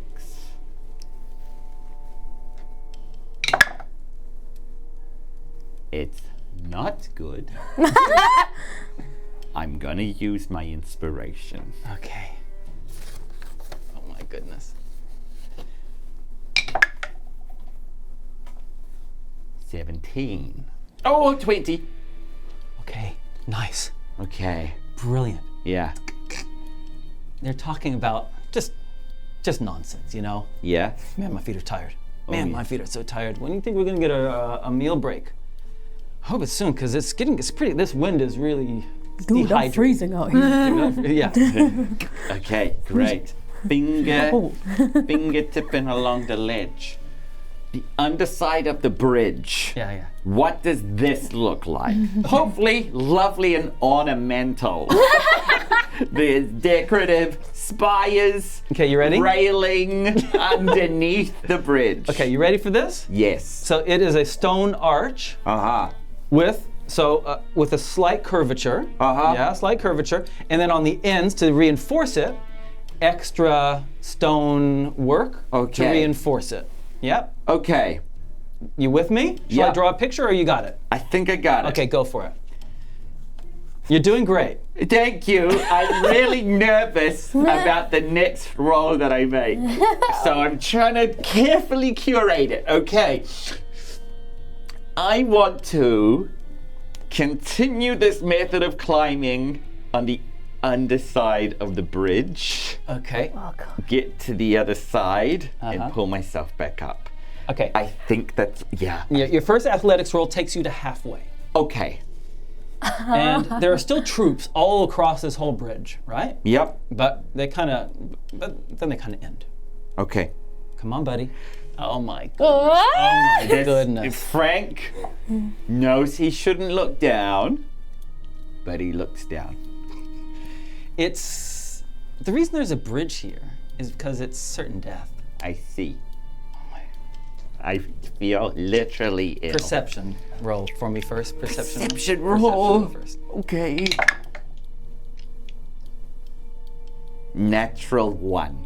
Oh, Thank you. Okay, great. There's sweat in my eyes. Okay. I'm glad I got that out of the way for this roll. Okay, athletics roll. Go, go, go. I feel so bad about this. Okay, is there anything? Nope. is Terry with you? Oh God, Terry's just. The monks Yeah. from the window above Yeah. have seen this, Yeah. and they think, we gotta do something to Cast help this them. spell on me. We gotta do something. And so there's a whole bunch of noise and ruckus Huh? as some monks come out the front doors and say, "We brought some refreshments for you while you're waiting." Oh, that sounds pretty good. Yeah. I mean, oh man, I'm hungry. Parched. Yeah. And they start filing off the bridge towards the monks. And Frank is so thankful, and he loves them, and he loves what they're doing. And as he's hanging there, he also says under his breath, "Why couldn't you done that from the start?" And as he feels the last. As he feels the last soldier go up the bridge, whatever, he can't wait that long. He begins pulling himself back up onto the bridge. Nice. Yeah. What this means Yeah. is that you just need to make a stealth roll instead of an athletics Okay, roll. come on, sneaky. Sneaky Maliki. What'd you get? Oh no. 9. Oi. Let's check. There are 4 guards at the back. They each get to make a perception roll. 2, 3, 4. I got a 1. I got an 8. Oh, okay. Not bad. And I got a 15. Oh, dead boys! So just one of them. So you're on, right? Perfectly there. You're there, getting down, Yeah. and then just the smallest movement, and Yeah. just one of them at the very back Yeah. turns to you, and he's just kind of curious. Yeah. He didn't not expecting any kind of enemy. No. He's the rear guard, so he just kind of curiously looks at you. Oh. Okay. And he sees he sees an arrowhead kind of gleaming in the sunlight. He's going for a quiet dispatch. He's aiming it at his throat. He doesn't know you're there. You have advantage on your shot. I've got advantage. I'm taking a -5. Okay. So Frank just wants to fell this guy in one fell swoop. He takes a -5 on this attack roll. Okay, come on, buddy boy. 4. Okay, and yeah, boo, and then up again. 22. Whoa! Boosh! Yeah, roll the damage. Okay, great. Okay, here it comes. 8 plus 3 is 11 plus sharpshooter is 10, so 21. Oh my god. And he's dead. You catch him, he's gone. Okay, great. And then Terry kinda just like rides the wind up onto my shoulder. We just stand there for a second. We see the man go down, and then we turn the other way, and we bolt. And with that, And then we do a little high five, like me and Terry just do a little high five, and I look up at the monk who's said refreshment, and I give them a little thumbs up, and I run off into the snowy wilderness of the mountains. and with that, we'll take a halftime. Oh, thank goodness. You made it. Oh, man. Very kind. All right, hey guys, that was super fun. I love both of those scenes. They were a lot of fun. Yeah. Hey, we're gonna come back in 10 minutes. We'll see you guys on the other side of 10 minutes. See you soon. Woo.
Okay, Frank and Terry. So what's your plan?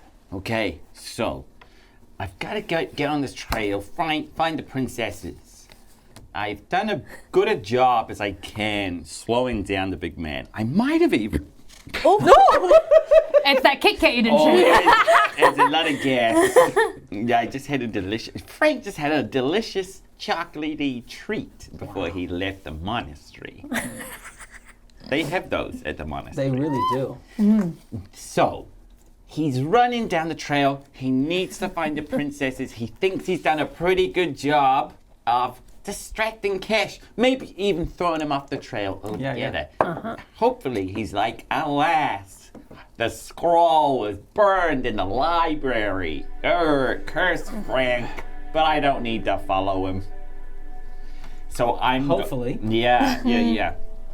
So I'm gonna pursue the princesses, tell them the state of affairs, and then see if I can help out. Protecting the scroll, helping them decipher it, and then if there's any action from that, I can help them out with that as well. Okay. The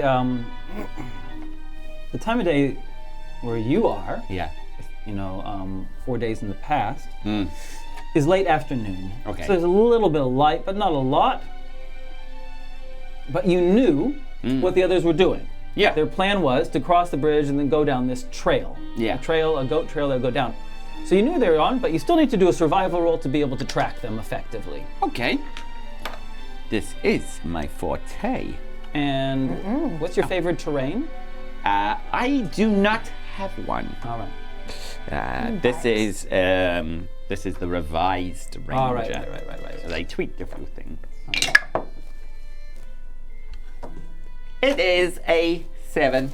Okay. It takes you a while to find it. Ah, no. Oh, gosh. These light-footed princesses. And the monk that was accompanying them. What, did they leave any footprints? It's been 4 days. I'm usually good at this, but this is hard. Yeah.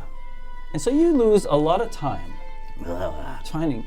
And while you are trying to find where the goat trail begins, you're aware of across the way, across the bridge. Yeah. I mean, it's 100 meters, couple hundred meters away. Yeah.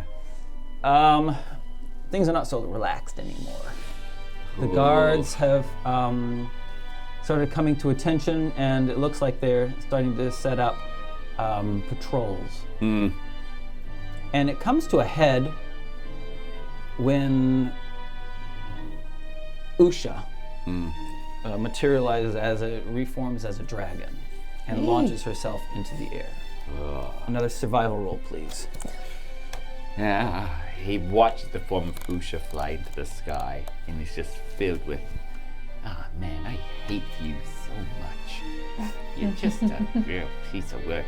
And Frank's thinking about walking back and shooting her with an arrow.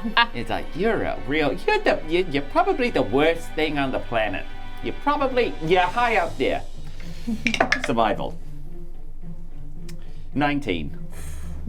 Okay. Maybe it's just the adrenaline rush and the bile, right? Yeah, you're just the worst. Whatever it is, he's like, well, there it is there. Oh! 3 sets of footprints. Oh! I find some are you covered in debris or something? Yes, I will. Yeah, I find like a feather or I find something. I'm like, enhance. And I kind of look at it and I'm like, this is what that princess was wearing. That Naga. Nagiisa, that's her name. And then I kind of, that's good enough. And then he tries to use that to find a trail. And with that, you set off after Yes, them. yes. But you are delayed. Yeah. You are delayed. And so, after you've followed them as well as you can, but you're aware that one of them has a they're on horses. Some are on horses.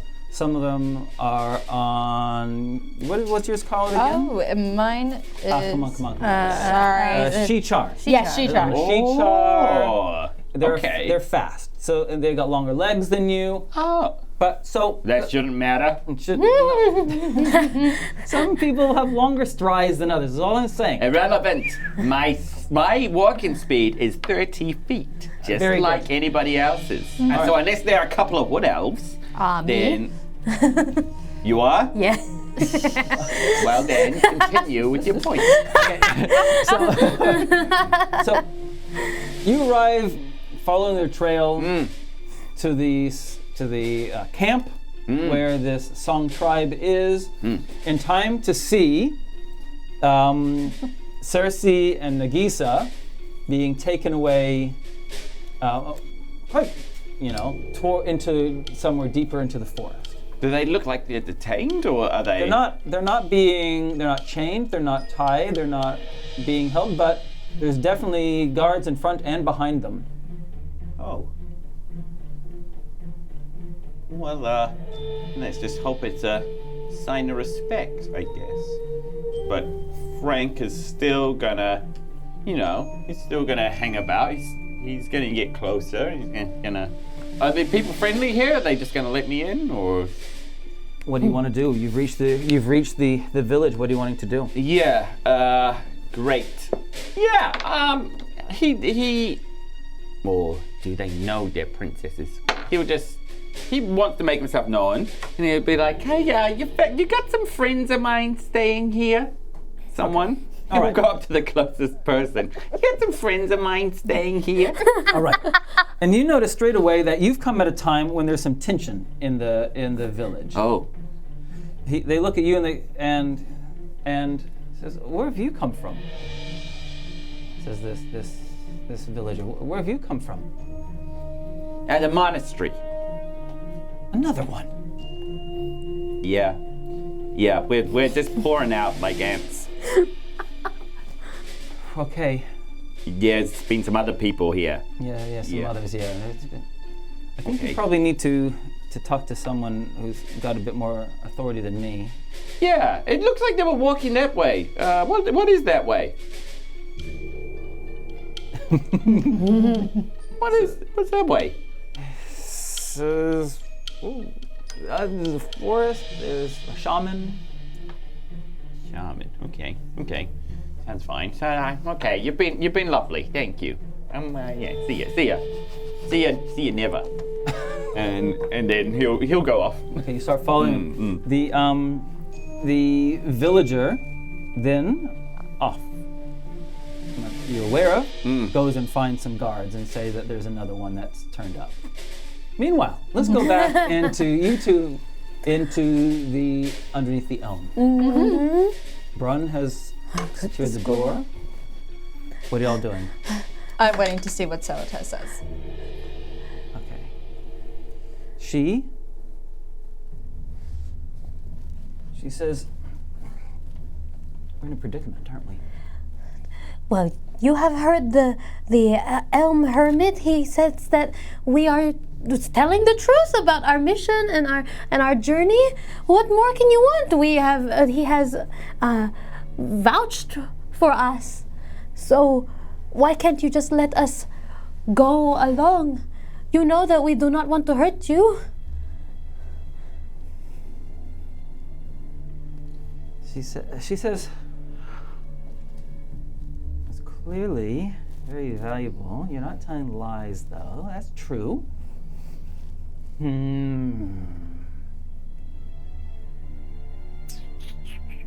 Just don't know what to do about that scroll. That's the only thing." Well, no offense, but we are going to.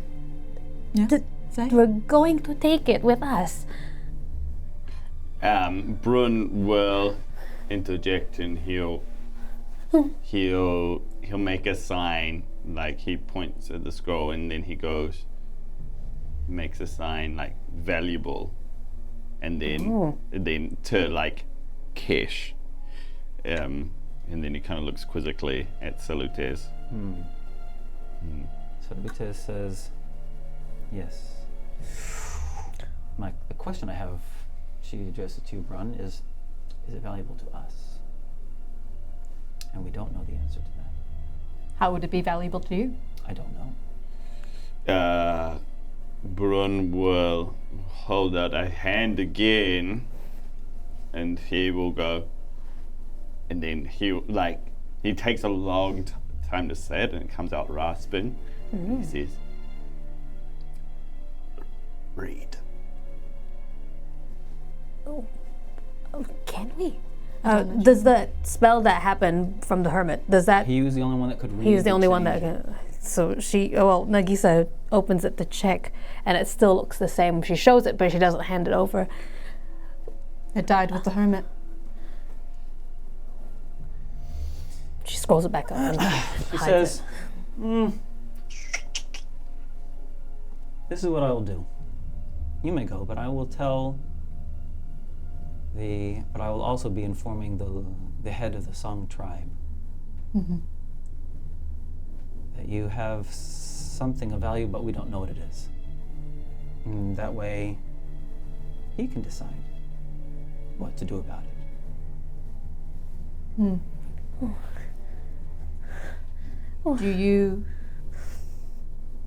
Do you aim for a war between Davi and the Song tribe? We've had If many- you do not know what is going to happen, it means that you also don't know if peace will happen. If a war happens between Davi and Song tribe, Kesh will use that as an opportunity. Yes, I'm sure that is true. The reality is that I oversee this village. No more. I don't oversee the rest of the tribe. So, I don't want to have anything to do with this parchment. I don't want my people to have anything to do with the parchment. It seems too dangerous for us. But I also do need to let the head of our tribe know what has happened and has gone through the land, even though we don't know what it is. But we'll let you through.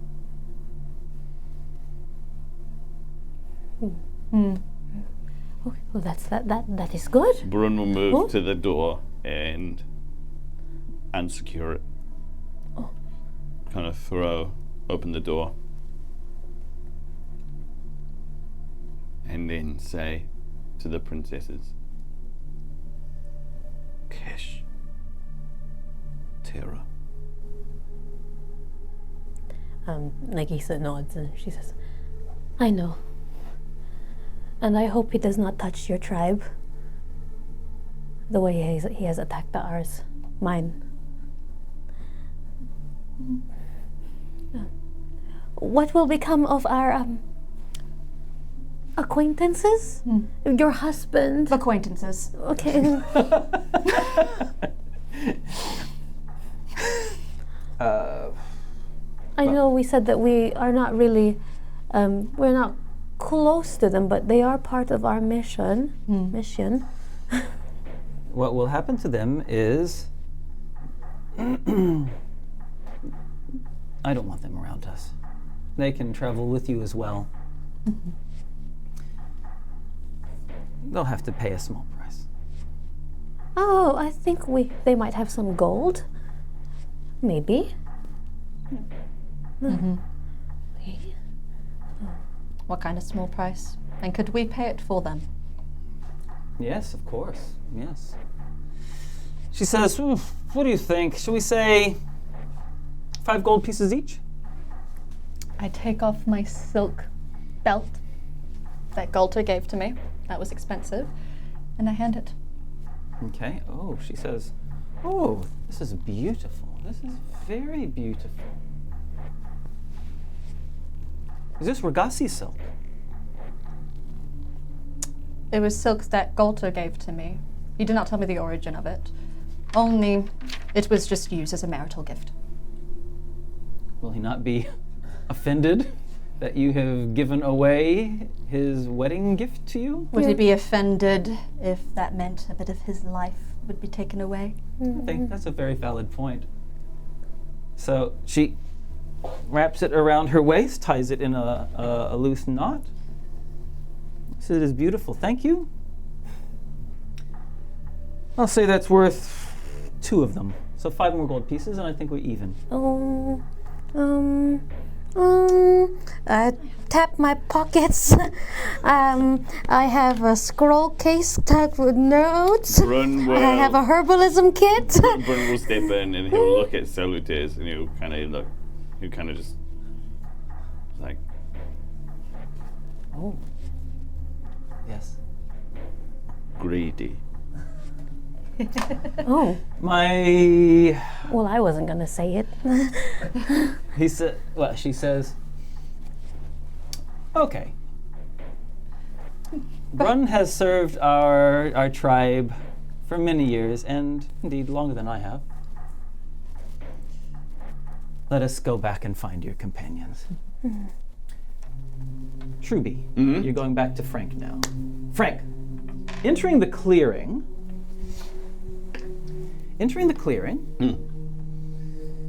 where there is a large elm that I described before, allowing the moonlight and the starlight to come in. You've reached it, and then you hear a bell sound from inside the elm.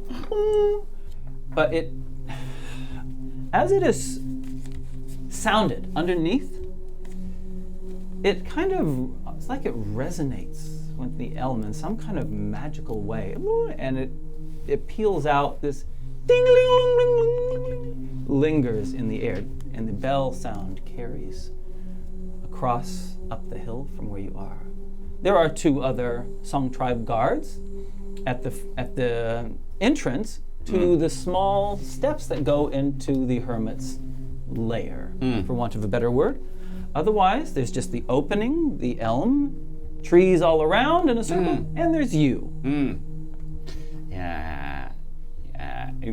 Frank will walk up to the guards at the front of the elm tree. They instantly become alert as you walk up to them. And it's a good reflexes you got. I think you've got 2 people in here that are, what would I call them? Colleagues? Acquaintances. Yeah. Acquaintances are mine in there. Are they going to be long? I wouldn't think so.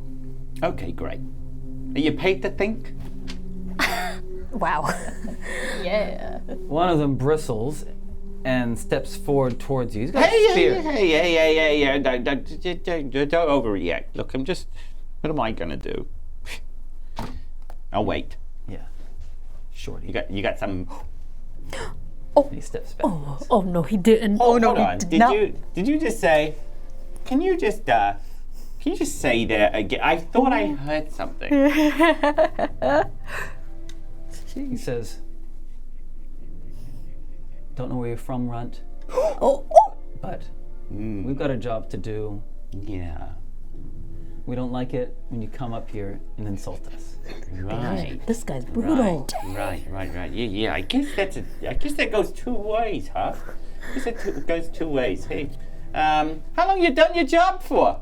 I've been trained as a warrior since I was old enough to have my manhood ritual. Great. 10 years, I guess. 10 years. Cool. You feel like retiring? Oh! He points his spear at you. Yeah, bring it on, you big dummy! The other one pulls his spear out, and then from behind you, you hear a voice say, I've been called for what reason? Huh? Who? We're in the middle of something! Are you looking over your shoulder or not? Yeah! Is it cash? No. Okay. Oh, God! Man! And a creature. I shall just put it here for now. Okay. Stands before you. Ow, rats. A large creature stands before you. coming out of the forest. And he says, I've been called. Why have I been called? Why has he been called? The two guards changed their spears from you to it. Meanwhile, the doorway right behind opens up, and you guys, the door opens, and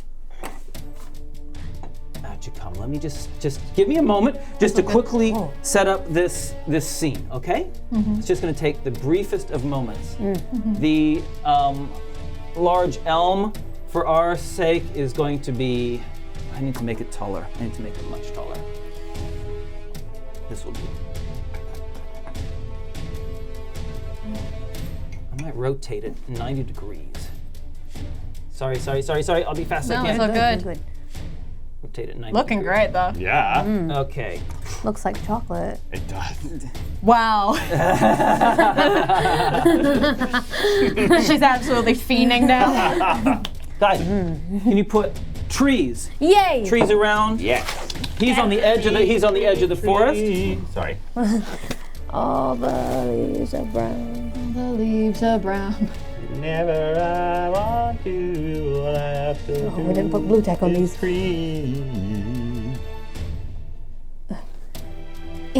Ah, Oh, oopsie. Fell over. oh, That's better. there we go. I hope. Nice. Okay, Frank, this is you. Yeah. You're not very far away from it at all. And the others haven't come out yet. Yeah. Entrance is here. Entrance there is to beautiful. where below. Yeah. And let's put some rocks in here. Scatter a couple rocks around. And there we go.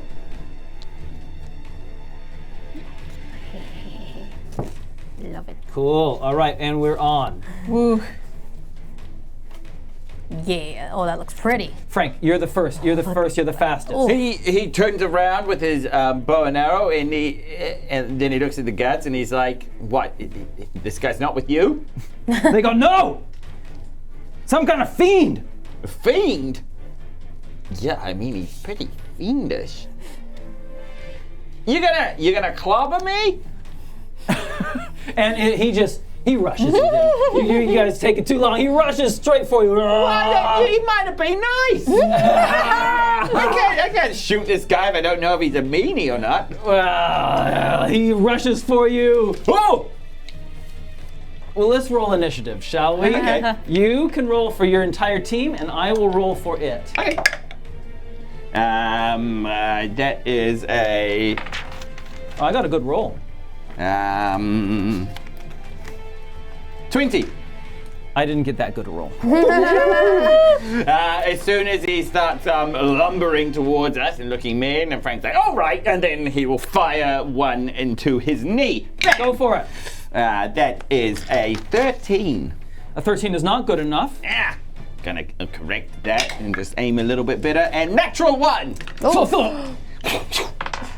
Not good. Yeah, Nance. Not good. Okay, thank you. Nagiisa, you hear the doors open and you hear shouting and you hear the heavy thuds, thump, thump, thump. And then you see from the tunnel that you're walking up, you see the face of this large creature, tusks and everything. Oh my gosh! I emerge from the tunnel. Where did my Yep. figurine go? I emerge from the tunnel, and upon seeing this large green creature, I shout out to Cerci, "We have company!" And she runs. Oh, 1, 2, 3, 4, 5, and hides behind this rock. Okay. And with the scroll still tucked inside her coat. Cerci. Cool. Yep, she is going to emerge out, hearing that we have company, and she's just like, today's great, and just going to cast. Actually, no, not cast. She is going to use 2 of her sorcery points, so she can do. Oh no, sorry, not 2. She is going to do. Yes, no, yeah, no, it is 2. 2, so she can cast 2 nice ice at the this creature, whoever this is, that's an at 1. Good thing I haven't. And then, the next one's 12. 12. I'm sorry. Great reflex. Great. Yeah. And it lumbers in exactly where it is. It's reached its place, and it strikes. It tries to use its front claws to rake across Frank. Owie. With a 22. Oh, that's a hit. 9 hit points of damage. Ow! It then turns to the guard, who's got a spear on the front, and directs its next 2 attacks, grabs him.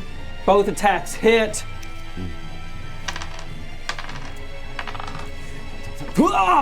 And he's held in the creature's hands. He's held above the ground and has got its long fingernails in through its abdomen. Oh. Okay, and it is your turn. Frank. Yeah, great. As he looks at the guard that's been picked up in the troll's hands, he says, "Say sorry!" He goes, "Sorry! Shoot the thing!" No, say I'm very, very sorry. I'm very sorry. Shoot. I can't hear you. I'm very, very sorry. Shoot the thing.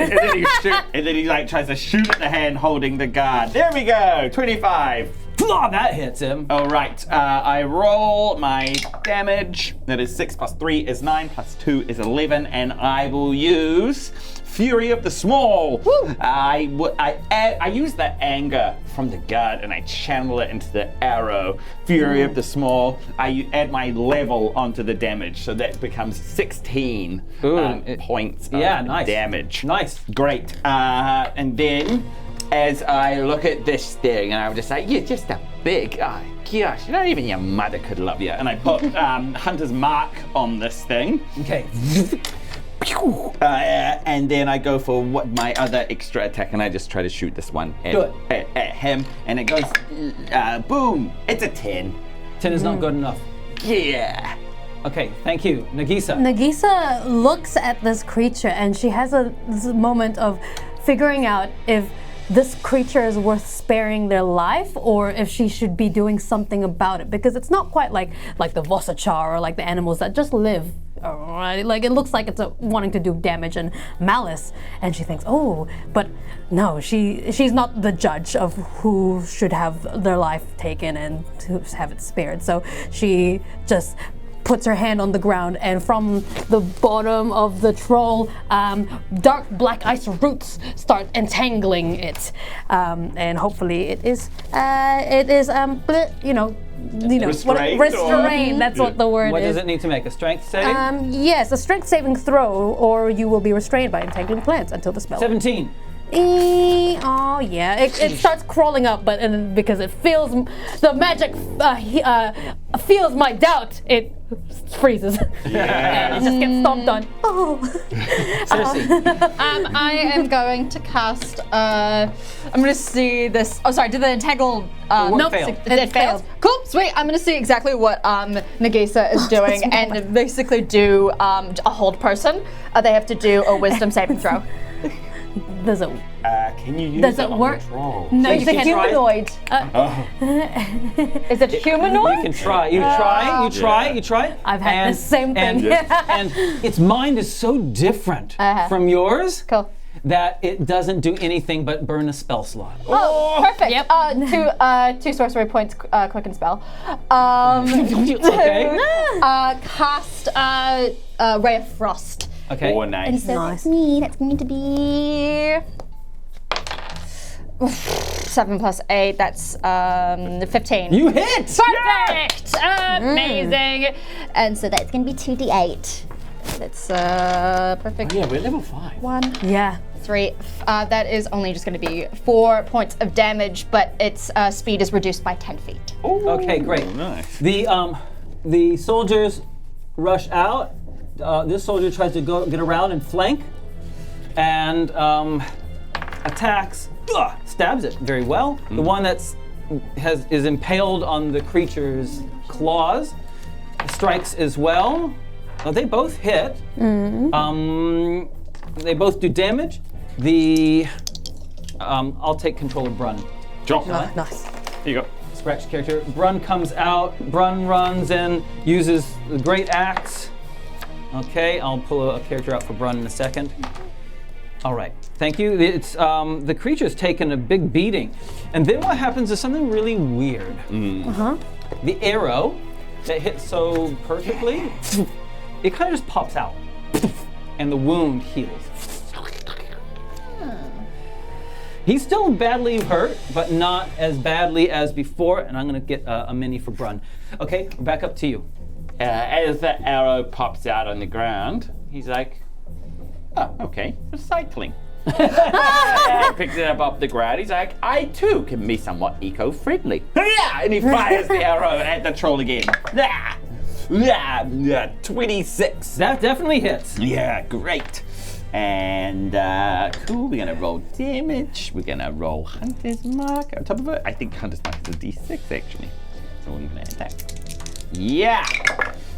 Oh yeah, it's good. It's good. It's 12. Do I add anything else? Yes, 15. Oh, that's really good. Yeah. Ah! And then he wants to try and just get some distance. As a bonus action, because he's a goblin, it's a bonus action he can disengage. So he just kind of just easily just tumbles out the way, rolls up this elevation, and then so he can look at the troll in the eyes, and he pulls his bow back even further, taking a -5 to the attack. But he's still gonna hit. 6. You do not hit. Yeah, lucky. Nagiisa. Nagiisa, she gets back and grounded to the earth, and she touches the soil again, and she crumbles it in her hand, and from it she forms 2 lions as she conjures animals. Two lions, the 2 beasts of challenge rating 1 or lower. So, tigers. I misspoke. Oh. Because they're strong. So, do you have tigers? You keep talking. Okay. So 2 tigers emerge, and they're made out of the earth. They are fey spirits. So they get ready, and then they obey my verbal command, and I whisper to them, and their ears are filled with my voice, and I say, "Stop him from hurting anyone else." Yes. Beautiful. Okay, Get love it, it. tigers. Okay, I'm gonna see if I can find. I wasn't expecting this. Right, we can imagine. I'll find things. Okay, great. And do they get to attack straight away or not? Otherwise, take. I think I'll control them on my turn. shall I? Yeah. Okay, great. That was a good use. Okay, Cerci, what are you doing? I'm going to move just over here. You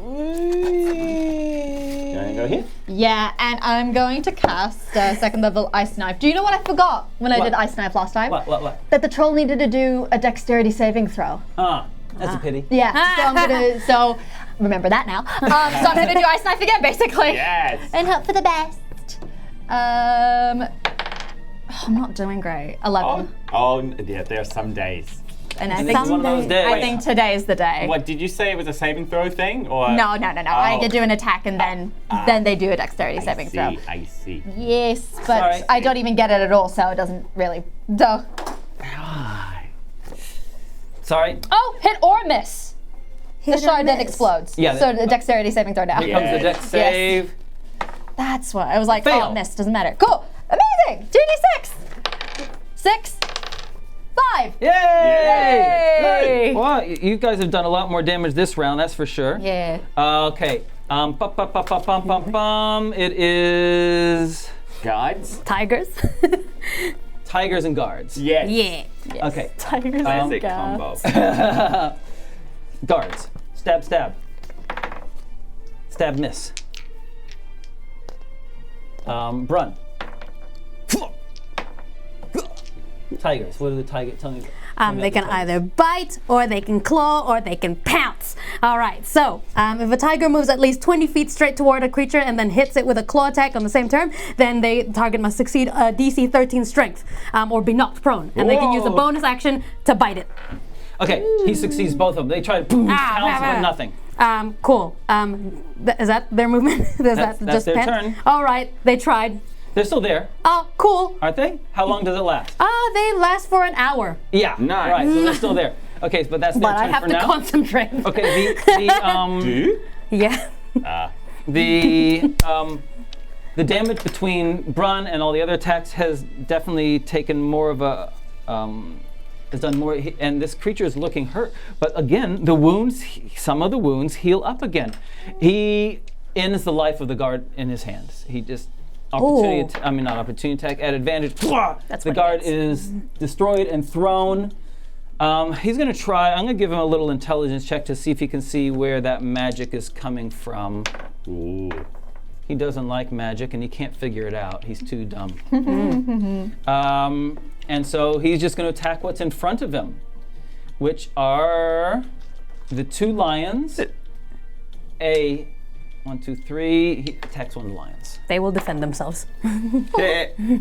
I think a 22 is going to hit. Oh. Yep, probably. Okay. Yep, it does. Okay. One of the Fey lions takes I'll keep trying. 24 hit points. 24, they're still up. The first Fey lion, which is this one here. Mm-hmm. Okay, and Cool, all right. and he it's looking. They're tigers. The tigers. Sorry. Fey tiger. He's looking, upset and perturbed, and says, screams out, "Hermit, you trapped me and tricked me!" Oh. Frank, you're up. Yeah, sometimes that happens. Bang! Yeah, 23. Yes.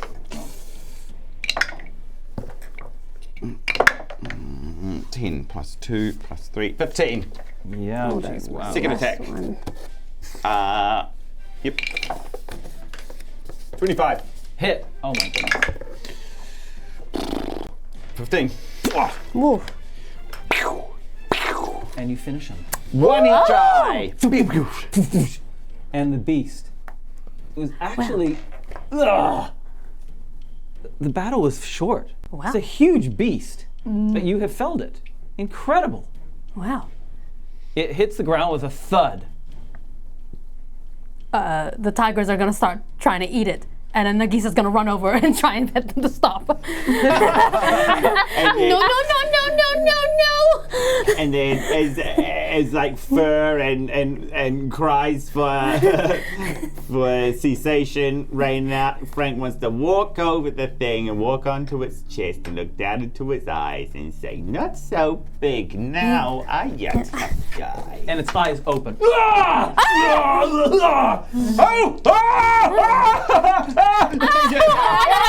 did I come here? And nat 20 on you. Oh! He grabs you with his claws. I need to get more 6-sided dice. Oh no! Oh boy, oh boy, oh boy. I made a mistake. You made a mistake. I made a 10, mistake. 14, 18 hit points. Ow! And then he throws you away. As I hurtle through the air, I go, "He's still alive!"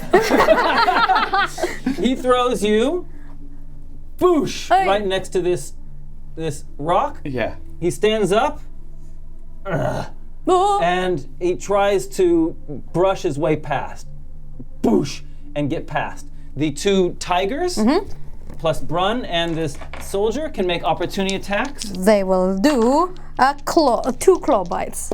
Claw bites? Okay. Claw bites. One is an 18. Yeah. One is 13. The 18 hits. Brun hits, but the other doesn't. Go ahead and roll your damage. 1d10 plus 3. 5 damage. Blah! And it again falls over dead. On the ground. And Falls then the over dead. tigers try and eat it again, and I go, no! Stop it! And then Frank brushes himself up and walks up to the guy. And then from a distance, he hears, not so tough. Is he gonna do this again? Because my ribs can't take another thrashing. Can Cerci look to Brun?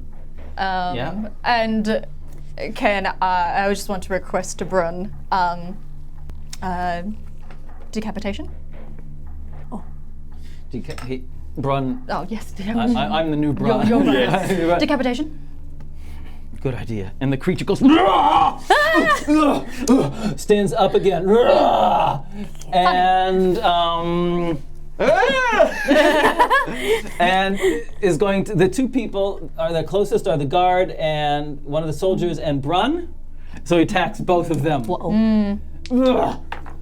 The guard first misses, and then he takes a bite for Brun's throat and gets a nat 20.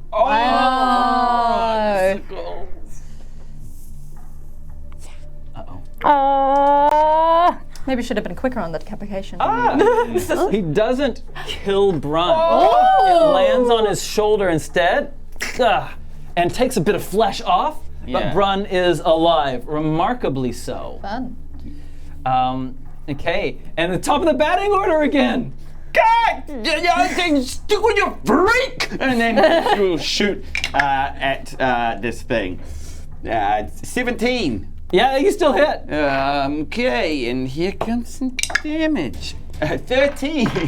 Okay, 13. Is he still up? He's Okay, great. And we do it again. The tiger's trying. Yeah. And as the tiger starts feasting on his toes, Frank then pulls out a short sword and then runs up to them and then just like two hands just tries to cut his head off. Anyone else do anything? I guess Cerci casts Ice Knife. Okay, go for it, Cerci. Amazing, 12. At advantage, he's not. he's yeah, not amazing. moving.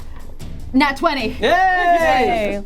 So that's going to be, everything. And then 1d10. Automatically fails a dex save. Yeah, 7, and then double dice, double damage. I always forget. Double dice. 7 plus 10, so 17, and then dexterity. Fail. saving. I automatically fail. Yeah. Nice. So 3, 6, and 3. Oh, nice. 15. Oh my 15 goodness. plus 17.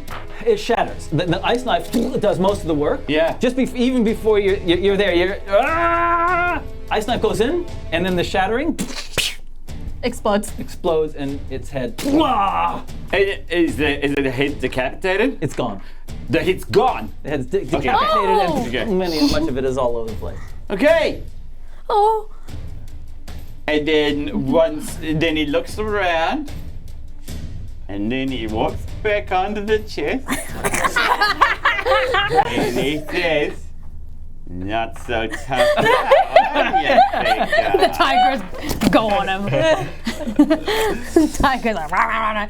Stop it! Stop! And they'll listen to me. Yes, they will. I'm gonna just calm down. Come here, babies. And then they kind of snuggle up to me, and they're covered in troll blood. And she tries to wipe them off. Okay, I said, stop him, but I did not say kill him. No, okay. Calm down, babies. Calm down. All right. And Frank is standing there on the chest. He sheaths his short sword. He says, Frank. "Ladies." Oh, it's you? Yeah, Frank. Yes. I have a name. The little one, yes. I'm gonna let that slide. How's the monastery? Oh yeah, no, they're doomed. They're so doomed. What? Yeah, they're doomed. How are they doomed? How's Oladness? She's fighting on a front that I didn't really see. Oh. But I'm scared. It doesn't matter. I'm safe, and Chris is absolutely after the scroll. All right, okay. I burnt down the library in what I think was actually a pretty smart move, but you look concerned as soon as I started saying that. What's up? I mean, if it was the only I was not there. And if that is the only option that was available to you at the moment, then it was a good option to do. I thought I honestly was trying to take him down, but it didn't scratch him. Then maybe it wasn't the best option to do. Well, the gift of hindsight is really quite a beautiful and painful thing. Well, if Kesh is there and he knows that we were there, then he might find us soon. We have to go to the Darby. And Look, I was able to track you. That doesn't necessarily mean that he's able to track you. It was hard. So you did a good job. So what are you doing here? Bit of a predicament that we had with the Song tribe. I believe it has been quelled now by Lord Celotes. Celotes comes out from underneath the elm. wow. I mean, there she is. And behind her, the creature starts moving again. What? Huh? Behind whom? Behind you. The creature starts moving, and its arms, arms start flailing around. What? It starts flailing around with you? and the head goes, "Ka, ka, ka, ka, ka," and almost like responding, the headless body, it starts moving. Its claws sinking into the permafrost ground, starts clawing itself towards the head. I try kicking the head away like a soccer ball. I do my short sword and I just start trying to saw off one of his arms. Oh my God! What is wrong with you? I watch. Make your attack. Yeah. Do I? Yeah. Natural 20. You saw what I 18. You kick it. The head goes into the forest. And then I will run with it into the woods, and then I'll go and throw it. Oh my God. And the leader says, "It doesn't die. It can't be killed. We must." And so she says, "Come, let's go. Carry the body. Bring his family will." And she points to the guard who's dead. Oh yes. Says his family will want him. I'll carry him. And she starts to leave, while the arm that you throw into the bushes starts kind of going. Oh God, You so are horrific. messed up. You are just you are the second worst thing on this planet. You gross. And then I will run away, and I would form up with the team. The head says, "You called me. I came from the bell." Nagiisa stops. Wait, you're she like. Oh no. Who? The hermit called you. What? Yes. What is your agreement with the hermit? The body is moving closer and closer to the head. I kick the head away again. Answer my questions, please. You kicked me in the eye. I do not say anything to you. And then Nagiisa beckons her tigers, and they stand next to her. Answer my questions, please, or else.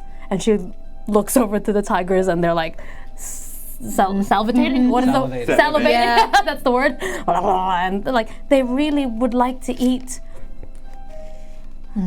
She's like unsure about her threat. She says, She? sorry, it, Oh. it, he, it, they, whatever. The creature says, the hermit. I protect the hermit's lair.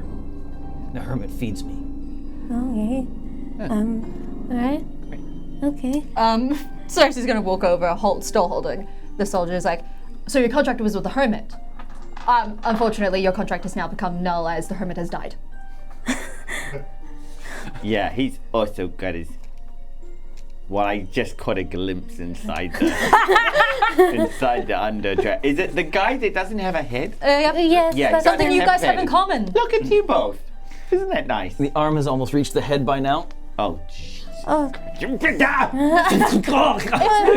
If your contract has become null with the hermit, are you interested in another contract?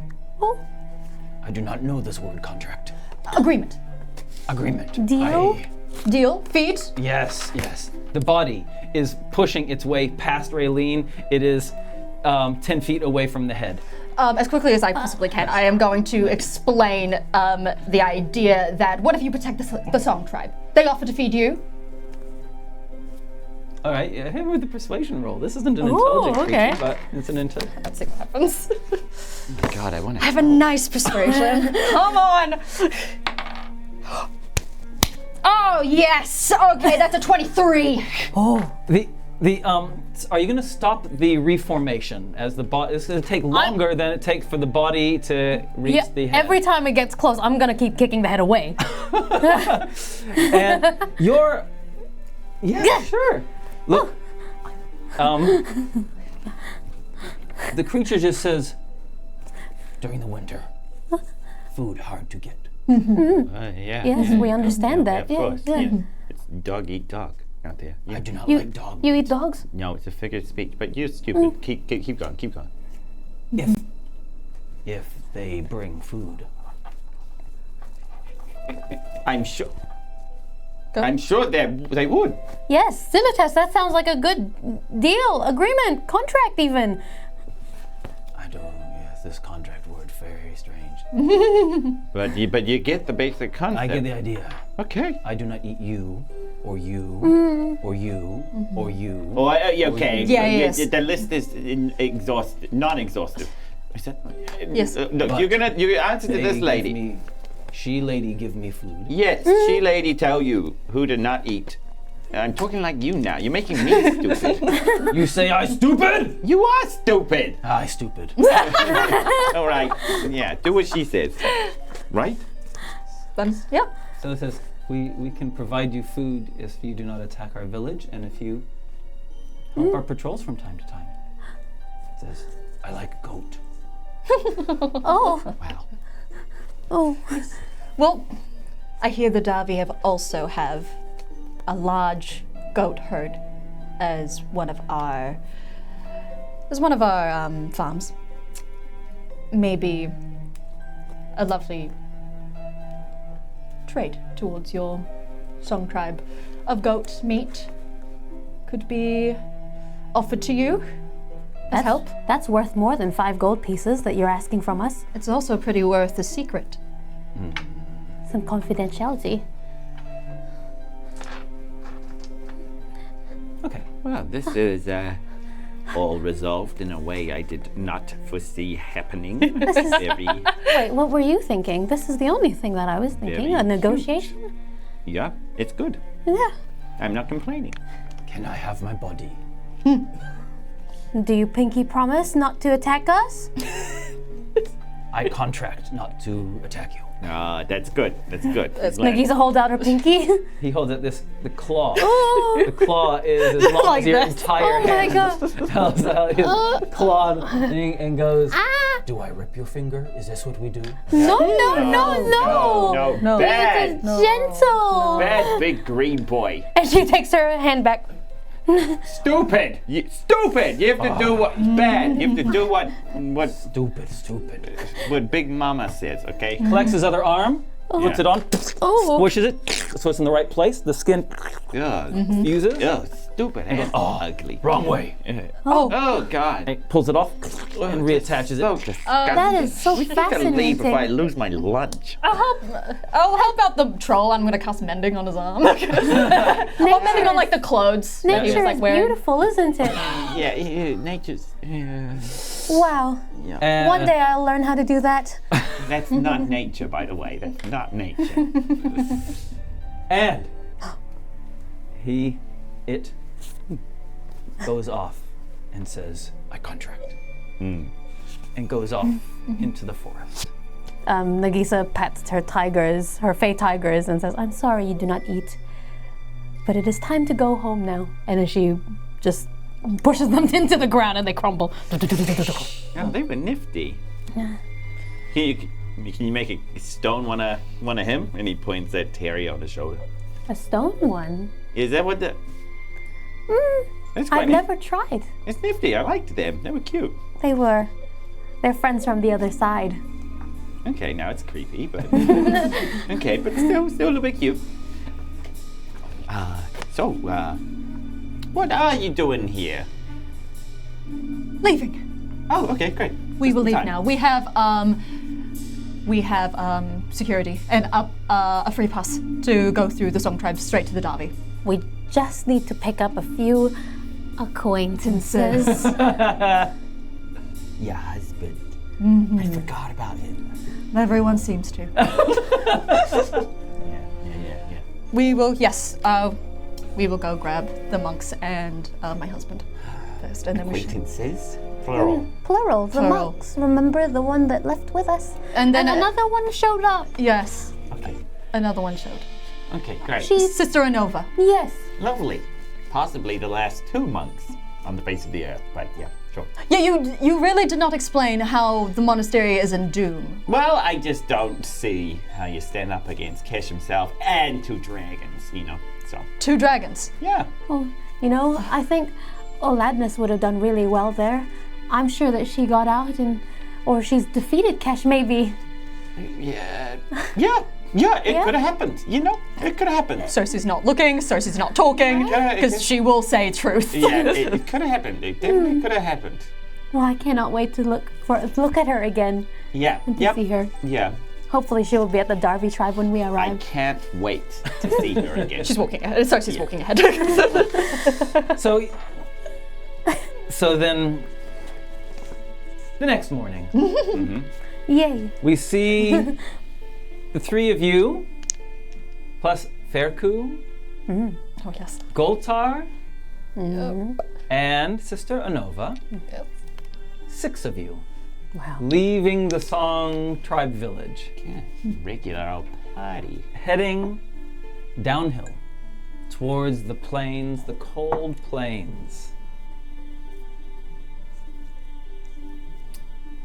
And with that, we will end our session for you. Oh, We're all together. Together again. nearly all together. Brilliant! That was a lot of fun. Thank you, guys. Yeah. Oh my god. I love the regenerating troll so much. Oh my It's gosh. so funny. He's great. I loved him. I was like, we're not getting enough of you. We need more of you. Regenerate more. More of you. I love that. Oh my god. Cool. Hey guys, thanks for joining us on our adventure. We hope you've enjoyed the show today. Thanks so much for joining us. If you're new to our channel, please hit us with a subscribe if you're watching us on YouTube, or a follow or a subscribe on Twitch. We love the more people that join our little community, the happier we are. So thanks so much for joining us. Thanks to our patrons. Yes, thank you. If you have given it to us on Patreon, if you're thinking about it, you've got a few different options. There's a few different levels at which you can donate. And some of the higher tier givings. Yeah, that works. Yeah. Entitle you to some fun world building opportunities. Is that fair to say? Yeah, that's Fahim? totally right. Awesome. But everyone who gives gets a wee bit of a discount to our merchandise shop, where you can get all of your favorite Dice Legends drip. That's right, so check it all out. Yeah, that's right. And by giving to us, it means that you help us pay rent, help us keep the place looking beautiful, and help us do some snazzy changes, like beautiful new terrain and beautiful new decorations. Yeah. Thank you so much, Patreons. Thanks so much. Let's talk about BD&D. BD&D. BD&D is a nerdy store here in Wellington, Aotearoa. Yes. They sell Magic the Gathering cards. They sell miniatures for you to paint and play. They sell dice. Raylene has a bunch of them. And D&D books and other TTRPG books. They also have board games for you to peruse and to have. And you can get a 10% off discount using the code Dice Legends with an NZ at the end. Raylene, Yes? do we have another sponsor? Oh, hell yeah, we do.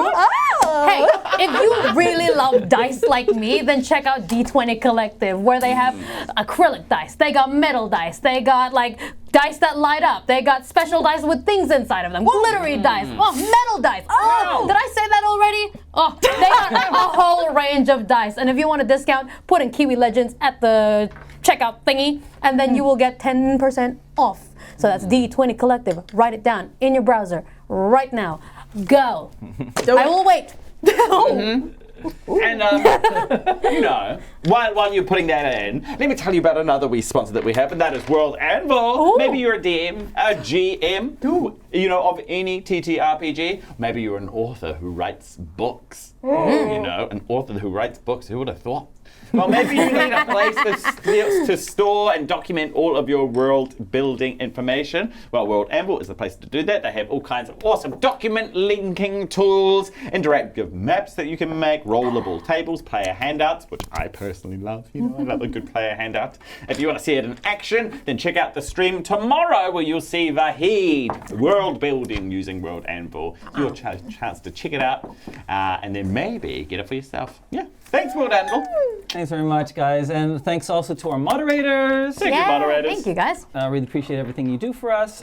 If you want to connect with us outside of this, you can check out our YouTube channel, also our Discord server. Please come and join us on the Discord server. Join the server. We'll say hi. And finally, thanks, Luca. Thanks, Luca. Thanks, Luca. And Kelly, we hope you recover quickly. Yes, Kelly. All right.